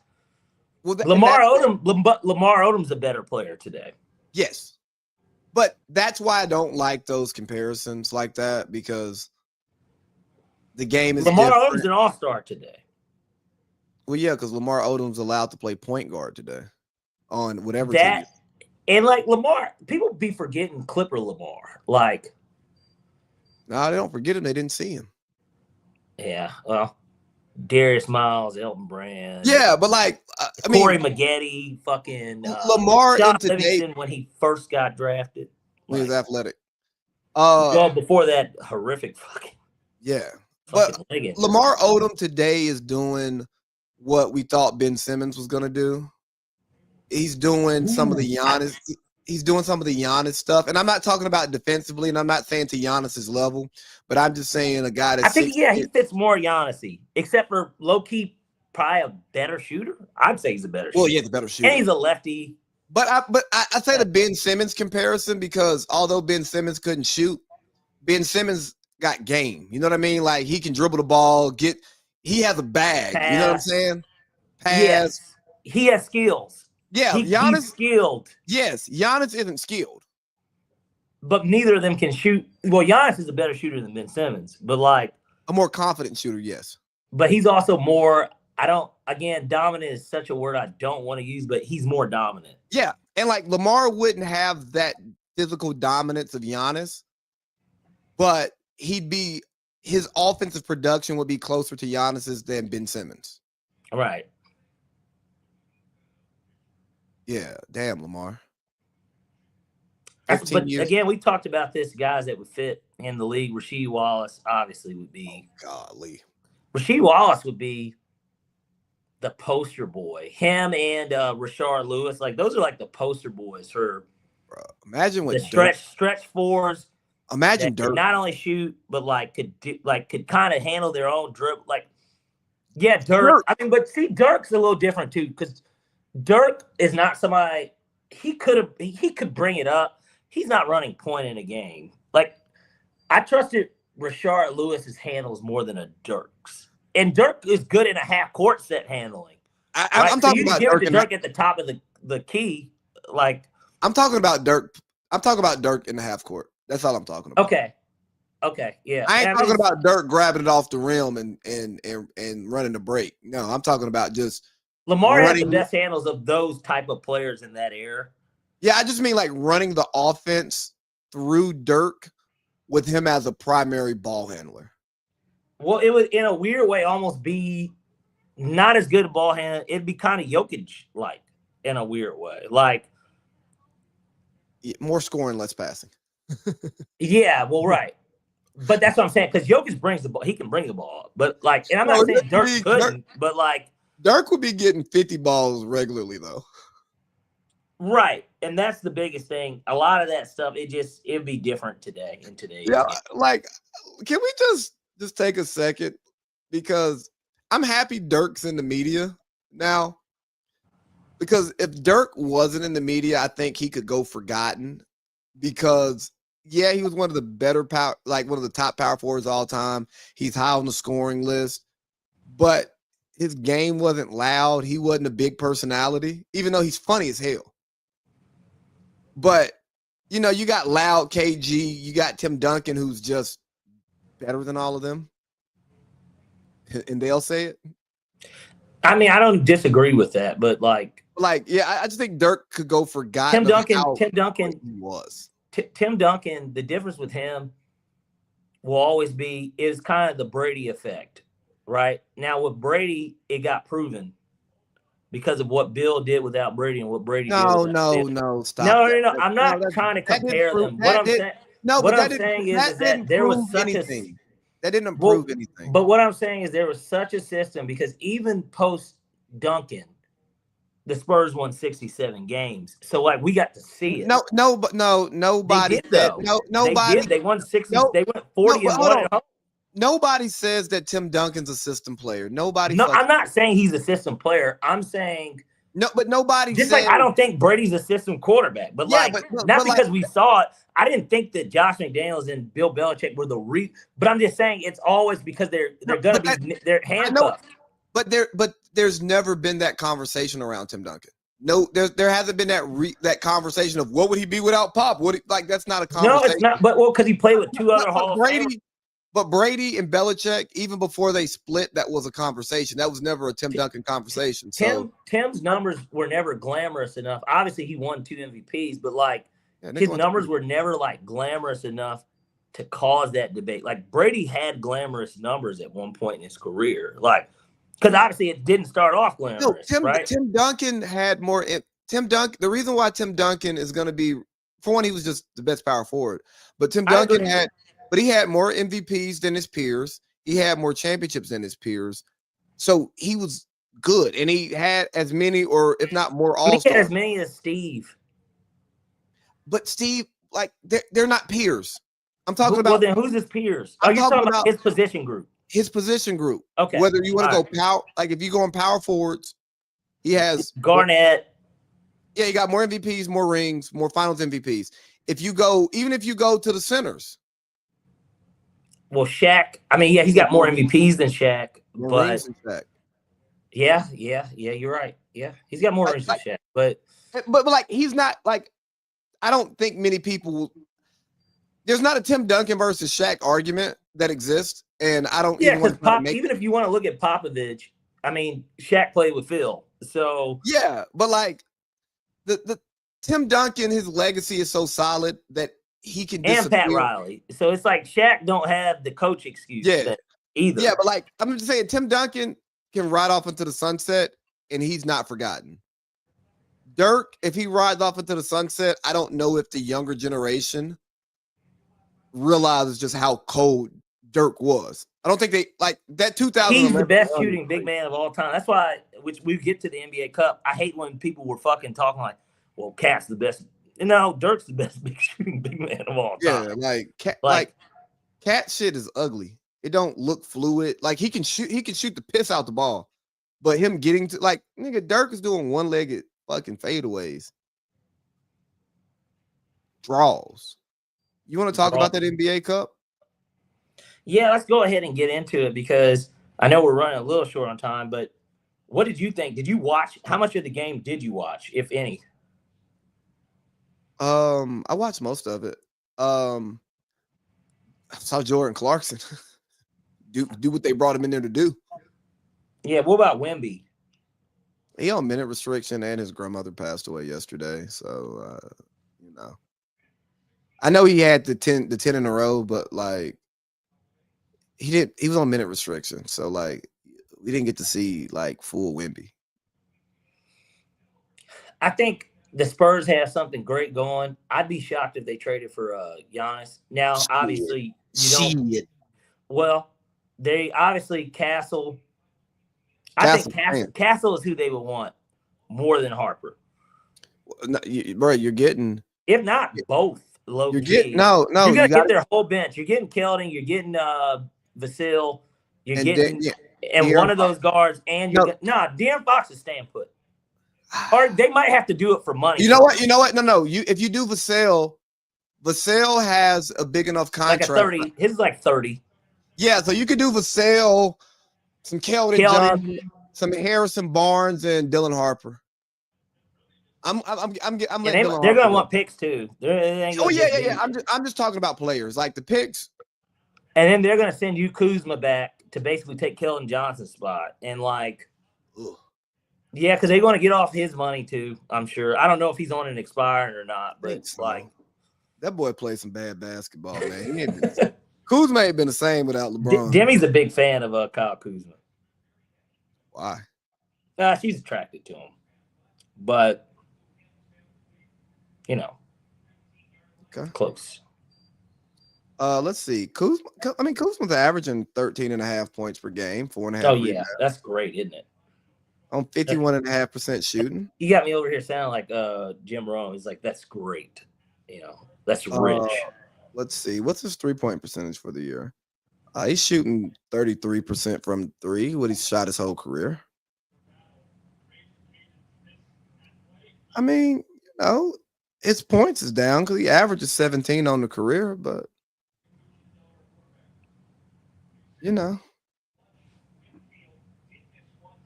Why is Rudy Gobert in a basketball game with 2 minutes left and you're down 3? DPOY, man.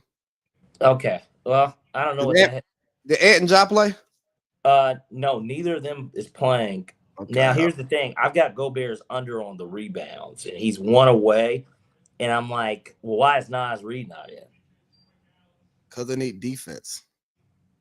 Against who? There's no Edie. So I don't know. Maybe I'm just confused with how the NBA works in terms of like spacing and like what does he provide offensively? Because defensively, yeah, maybe I guess when people go to the hole, but it's like we saw that Luka got that nigga dancing.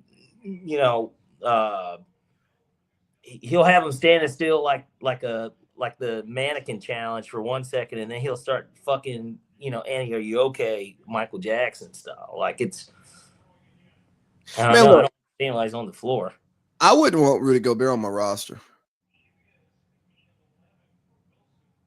Yeah, well, Jaren Jackson just put one on him.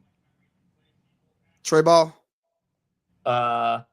They still have Gobert, and they did put Nas Reed in. Damn, and Rudy got the fucking rebound. Fuck me. Fucking Gobert, boy. But yes, he missed Nas Reed. That is. How much time we got left? 15 minutes. We haven't gotten to any culture. Yeah, I was about to say, you want to get to any culture since We didn't even talk college football playoffs. I mean, they haven't played yet. They play this weekend. I know. We'll watch the game. I guess maybe I tell you, we'll break it down more in the picks. Yeah, I don't. I've said I just want to watch the games, man. Yeah. Yeah, Eamon Doe's the one, the irrelevant Heisman. Yeah, well, but that's why it wasn't even think about it. That wasn't even something we. I mean, I'm sure maybe it was on the docket, but no, I didn't even. I checked like. So you just brought it up. Yeah, I just checked it Sunday afternoon. I was like, who won the Heisman? And Diego Pavia said, "Fuck the voters," and then apologized because he wants to get drafted. Nothing wrong with that. I mean, he has to know he can't tweet that or put that out, even though that's on brand for him. I feel like he's trying to lean into this Baker Mayfield type persona a little bit, but like, because like the stuff with his mom is just kind of out of pocket, you know. Yeah, I get it. I'd go in her pocket if she allowed it. Yeah, they're gonna lose to Memphis, by the way. Minnesota is another team.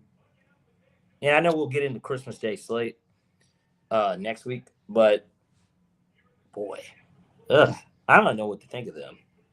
Who? I know there's no Ant-Man tonight, but like they honestly still shouldn't be losing to the Grizzlies without Ja either. Like, I mean, Ja ain't really doing shit though. I know, but it still is also like, should they be losing? Yeah, they may be a better team without Ja.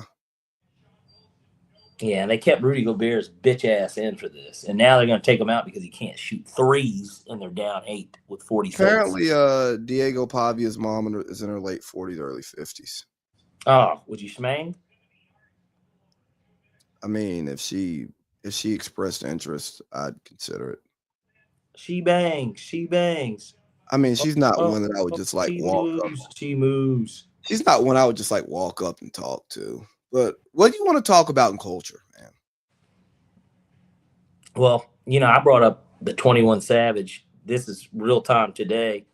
Him essentially, I guess, calling out the amends he's made along with what people should be doing, whether that be the Migos or Gunna and Young Thug, and then he called out Little Baby to a degree, and P. The street politics of Atlanta. It's the rap politics of Atlanta, man. It's not street. You're right. Studio politics of Atlanta. It's the street. It's the rap. But they're making it sound like it's street though, for all of it in a weird way. Like, yeah, it's because obviously Gunna and Baby is street, and then we don't really know what the Quavo Offset thing is. We just know it's always been assumed he fucked Sweetie or something, but like nobody really knows what the true issue is between them. Men only fall out over money and women. And it wasn't money. I'm sure it wasn't money. No. It was definitely a woman. But that's why they said Drake and Future too. I know the Metro part of it as well, but but it was also some, like the songs even kind of reflected like. But dog, I get it. I get it. If I mess with her, leave her alone. If we cool.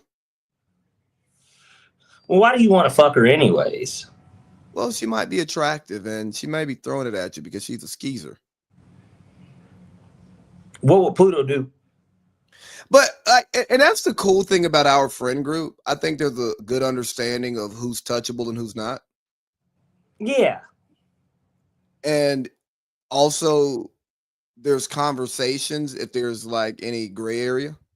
Right.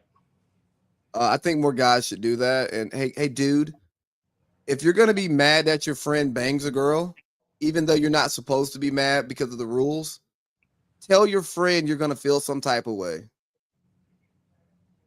and be like, "Hey, dog, it may not even be towards you. I may be being a tender ass nigga, but I'm gonna be honest, and I'm not telling you to take that into consideration. But I'm just telling you how I feel about it. So, like, I just think people should do stuff like that instead of just being like, nigga, the game is the game. And now you got your now you fall out with your mans over some shit where you said the game is the game. Niggas are tender dick about women though, to a degree.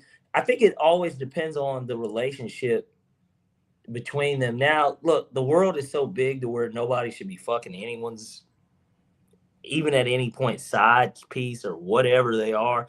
Obviously, we know amongst friends, everybody knows girlfriends, wives, baby mamas, that stuff's off limits. Like that should be common, but that should be common sense for. I mean, but I'm not saying anybody some chick that maybe you possibly fucked at one point that like, or I personally wouldn't do it either way. But obviously, I've been in somewhat of a weird situation like that once, and it wasn't even necessarily my man's, right? I was cool with him, and I would honestly consider him like a friend. And it's like, well, friends don't do that, but it was also the circumstances around that. Bro, no, bro. You did nothing wrong there. That wasn't your man. But I know that a lot of people could look, but some people might look at that and no, bro, that was your man's ex that you were cool with, and an ex who threw it at you. No, bro, you did nothing wrong. And she cheated on that nigga anyway. Well, that ain't got nothing to do with nothing. No, it does. She's a dog, bro. You treat a dog like a dog. No.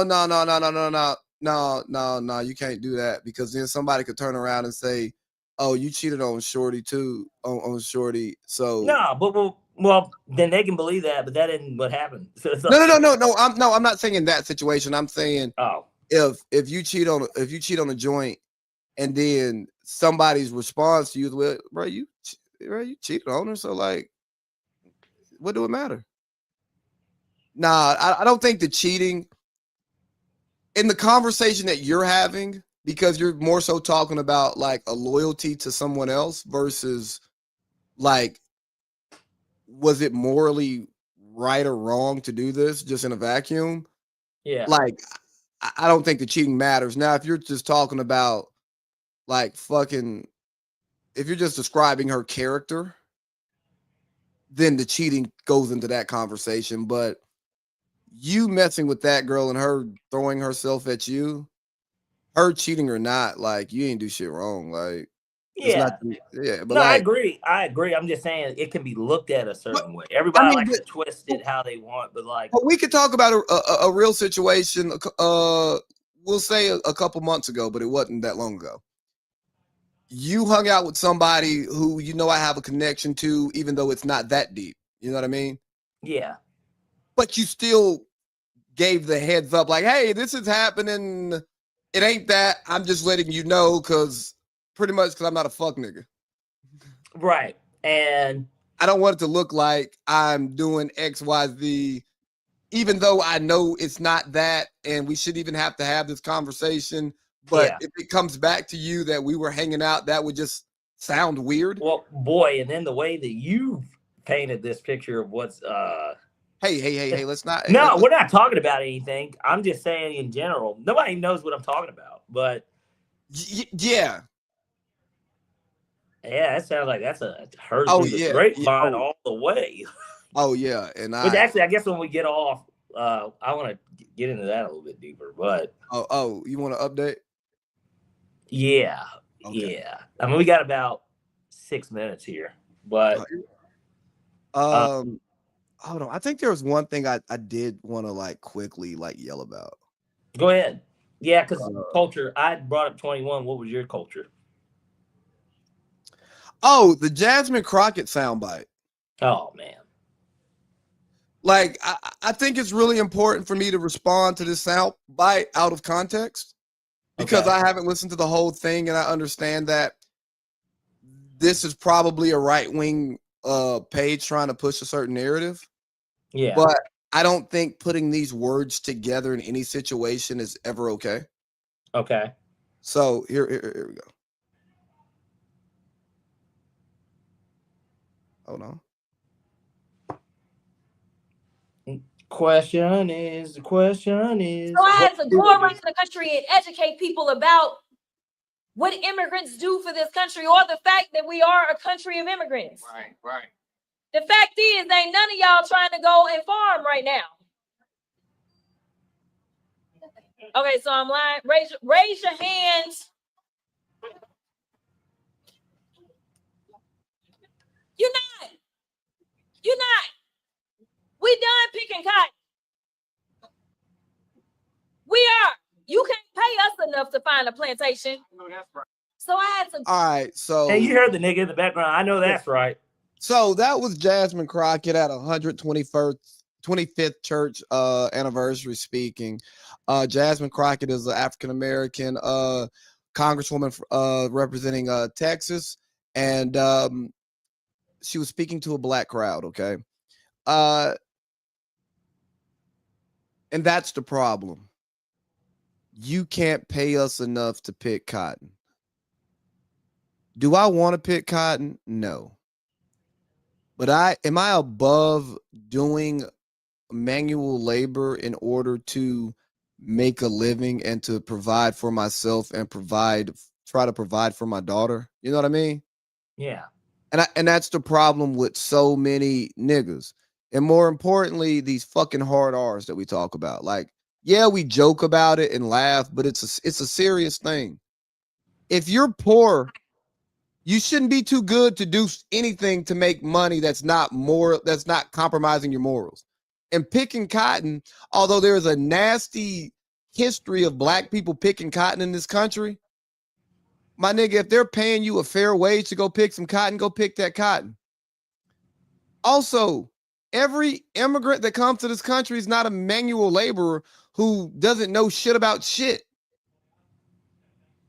Some immigrants come over here to go to fucking school. A lot of them are rich as fuck. Yes. Right there. I mean, let's get down to the brass tacks of it. But dog, I think about Cindy's family. You talk about immigrants, and then you want to talk about people who are American citizens who were once illegal immigrants, right? Her dad came over already having gone to school to do construction and like some architecture type shit, right? Like he can draw blueprints. Yeah, better opportunities. Anyway. Right. Yeah. But like, yes, he's a Hispanic working in construction, but he's not just driving a fucking nail into a goddamn wall. You know what I mean? Yeah. He's managing big projects. Yep. Her mom came over. Yes, she started off cleaning houses, but she did that to, put food on the table and pay her way through school. Mm-hmm. And now she's a fucking nurse. Mm-hmm. So don't misrepresent what black people should be doing if they're unskilled and uneducated and poor. But don't dim the light on the great contributions that immigrants have brought to this country. And an issue that I have with a lot of the loud black Democrat voices is that they only talk about the black side of everything. And if you're talking about America, I'm pro-black. But part of me being pro-black is understanding and appreciating the contributions of other groups. Because without those other groups, we can't coexist in a society, and you can't get the support behind the pro-black stuff you want to do if you can't get other people to buy into it who aren't black. Correct. But ladies and gentlemen, it is time for Parlay Pete College Football Playoff 666. I'll run through these quickly, but it also includes one bowl game that also. I know. I couldn't add bowl into that too. It's okay. I know we're gonna go over this minute. Well, 5 minutes is okay. Anyways, we'll start off with the hometown team. We got Kennesaw State versus Western Michigan. I have no idea the name of this bowl game, but Kennesaw State's the dog here, 10-2 off of a 2-10 season the season prior. Give me Kennesaw State to be fun with this. Obviously, there's been a huge turnaround there. They just extended their coach. I like them to beat a team from the MAC So let's go Kennesaw State as a dog. Next, let's get into the real action. We've got Alabama at Oklahoma. So Oklahoma played Alabama earlier this year. Oklahoma did win that game in Tuscaloosa, if I'm not mistaken. I believe that game was in Tuscaloosa. This time it's in Oklahoma, out in Norman. I like Alabama to win. As bad as the showing was, the reality of the situation is that Kalen DeBoer kind of needs to win this game. And I don't think Oklahoma's got a pulse offensively. And so, to me, Alabama's got the better offense. I think Oklahoma has the better defense, but Alabama has proven that they can have a stout enough defense to stand up to these challenges on the road. They beat Georgia on the road. I expect them to do the same here. We're going to go with Alabama on the money line. And then in the same breath, in that same game, I'm also going to take over 40.5. I was teetering between, wow, this game could be a 21-20 type, or 21-17 or a 2017 game, because realistically it really can be. But I think 40.5 is a little low. I like the over. Let's take over 40.5. Next, we got the game that's going to kick the whole thing off. We got Miami at Texas A&M. I like A&M at home. Carson Beck going to Kyle Field. I don't see that really turning out that well, honestly. So I'm going to go with A&M on the money line. This is not an SEC bias, by the way. I just think A&M lost one game all year. They played one bad half of football against Texas, and that is the difference between them playing Florida versus having a bye. So, yeah, we'll go ahead and go with them. Then next, we got Tulane at Ole Miss. Maybe the most interesting game of them all. I didn't like the spread here. It was like 17.5, so I stayed away from it. We like the under. I like under 57.5. I expect it's a playoff game. I don't expect it to look like a normal college football game and it be high scoring. These two teams played earlier this year. It was like 45-10, which went under that total too. I expect the same to kind of happen here. So give me under 57.5. And then finally, we've got James Madison at Oregon. Now, this is the one I do love. We're going to take Oregon minus 20.5. I got to watch James Madison at their conference championship game because, you know, that gives you a spotlight to kind of look at some of these teams. They're not very good, in my opinion. I mean, like, they're well coached, but that's Signetti's old team. For those that don't know, he built that program up to be the powerhouse that it is to a degree. I like Oregon at home to definitely mollywop them. All right, so we got KSU on the money line, Bama on the money line. We got that Bama OU game going over 40.5. We got A&M on the money line. We got Tulane and Ole Miss under 57.5 and Oregon minus 20.5. Yep, that's correct. Oh, ladies and gentlemen, it is time for Parlay Pete's NFL Sixers. All right, we'll go ahead and get into this, and we'll start off with it's a Saturday game. For those that don't know, the NFL is going to be on this Saturday. We get two games. One of them not so good. The other one should be a treat. So we're going to go with the treat first. We got the Green Bay Packers at the Chicago Bears. I teetered between this. This game's a pick 'em. So I didn't pick a winner. Instead, I looked at the weather and I said, you know what? I don't expect there to be a ton of points scored here. Give me the under 47.5. I think 27-20 is very reasonable, and that's if one of the teams scores a little bit more. I think that this game is going to be a slow-paced type of game. I know what the Bears want to do, and we know how the Packers will play. It's interesting because obviously we didn't even talk about this earlier, but obviously Michael Parsons out for the season, another ACL injury that happened this past week. Devastating to me for their Super Bowl chances. I still like Green Bay, though, as a team, but I like the under here. So we're going to go under 47.5. Next, they fucked me in the fantasy playoffs. Hopefully they don't fuck me on this six-pack. We got the Cincinnati Bengals at the Miami Dolphins. Now, I put this stuff together yesterday, honestly. I screenshot this stuff. I have no idea what the odds are now, but I'm going to go with what I saw. They had the Bengals at minus 2.5 at the time. I'm sure it's probably up to 3 or 4.5 now. Possibly even 5.5, but I got it at 2.5. So we're going to go Bengals minus 2.5. I like them whether Tua played or didn't play, but I'm certain that with Quinn Ewers playing that number is probably a little bit higher. So, but we'll still go Bengals 2.5. Hey, worst case, Troy was pissed in the fourth quarter. He's probably cold. You know, in those booths, sometimes those guys are still cold. Man, listen to him talk about Miami and that final drive. Troy wasn't happy. Look, Troy wasn't happy about the money he spent at UCLA. That shit left a bad taste in his mouth because Dante Moore left. But I digress on that. Next, so I scratched this one out because Drake London's playing. I was going to take the Cardinals against the Falcons. We're not doing that. We're just not going to touch a Falcons game. But I did like the Cardinals prior to that. But with Drake London playing, I'm not touching it. So I'm going to sub it out because there was another game I really liked. It's actually the game that's on tomorrow. Cincy minus 4.5 now. 4.5? Yeah. I still like that too. I mean, it doesn't matter. I still like that too. But either way, tomorrow's game, we got the St. Louis. LA Rams at the Seattle Seahawks. So there's no Devontae Adams. The Seahawks look kind of shaky against Old Man Rivers, in my opinion. So I watched a lot of that game. Yeah, I mean, they still lost. Well, walk-off 60-yarder? Yeah, but, man, they did not look good. I think Sam Darnold's going to be an issue for them, but I don't think he will be tomorrow. He already played really, really bad against them in whatever week they played. He threw 4 interceptions, and they still almost had a chance to win that game. They missed the game-winning field goal. I like the Seahawks. It's a pick 'em in this game. I like Seattle at home. I think that they do get it done. And they take control of the top of the NFC, which could spell such bad news for the Rams. Plus, that would mean if the Rams won, they swept them. They're too competitive. They're both 10-3 teams. I don't think that they're better enough to the point where they sweep them. So give me Seattle on the money. Then next, we got Tampa Bay at Carolina. Obviously, we're familiar with both of these teams as they are NFC South foes. Tampa looks like they're reeling. Carolina can't beat the Saints. This thing is a shit bowl. But in the shit bowl, I like Tampa Bay. They are still just so much more talented, and I don't believe in Carolina.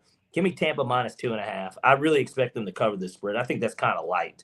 Even on the road, and I get it. Like, they're just so much better than them overall. Bryce Young's not good.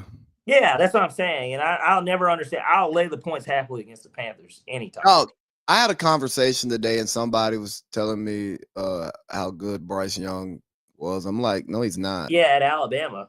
And he was like, bro, he's better than he was last year. He's improving. I said, okay. He improved. You know, you basically said nigga and? Yeah, nigga, F students become fucking C students, nigga. Yeah.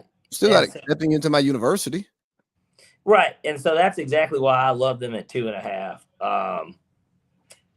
That's just my expectation there. Next, we got the Jacksonville Jaguars at the Denver Broncos. Maybe the game of the week, sneakily. Certainly the game of Sunday, I feel like. I mean, I know Patriots-Ravens should be solid, but this is arguably maybe the best game of the week. Jaguars at Broncos. So they got this over-under at 47.5. I like the under. I don't think that the boy from Cartersville is going to be as explosive, certainly on the road in Mile High as he was against the Jets. Remember, that was the Jets that he played, guys. And I also think that the Jaguars' defense is good enough to where Bo Nix just doesn't cook. 47.5 seems really high. I like the under here. So give me under 47.5 in that game. And then finally, to close out the week, we've got a Monday Night Football game with Phillip Rivers. Wasn't on my bingo card in 2025, but we got the 49ers at the Colts. They're laying a lot of points with the Colts. And honestly, what I saw out of Phillip Rivers was it was an A-plus performance for circumstance, but even for normal quarterbacking, it was honestly a C+. So he wasn't bad. And the defense. You want to hear some context on that? Go ahead. So Zaire Franklin does 5:20 in the morning once a week. Mm-hmm. And he was talking about it. He was like, yo, like Phil and Steichen talk every week. And when they were with the Chargers, he was like, they created this offense. So like when Phillip showed up day one, he knew all the play, like he knew the whole playbook. There was just some verbiage that he didn't know that had changed, but conceptually, he knew the entire playbook. Yeah.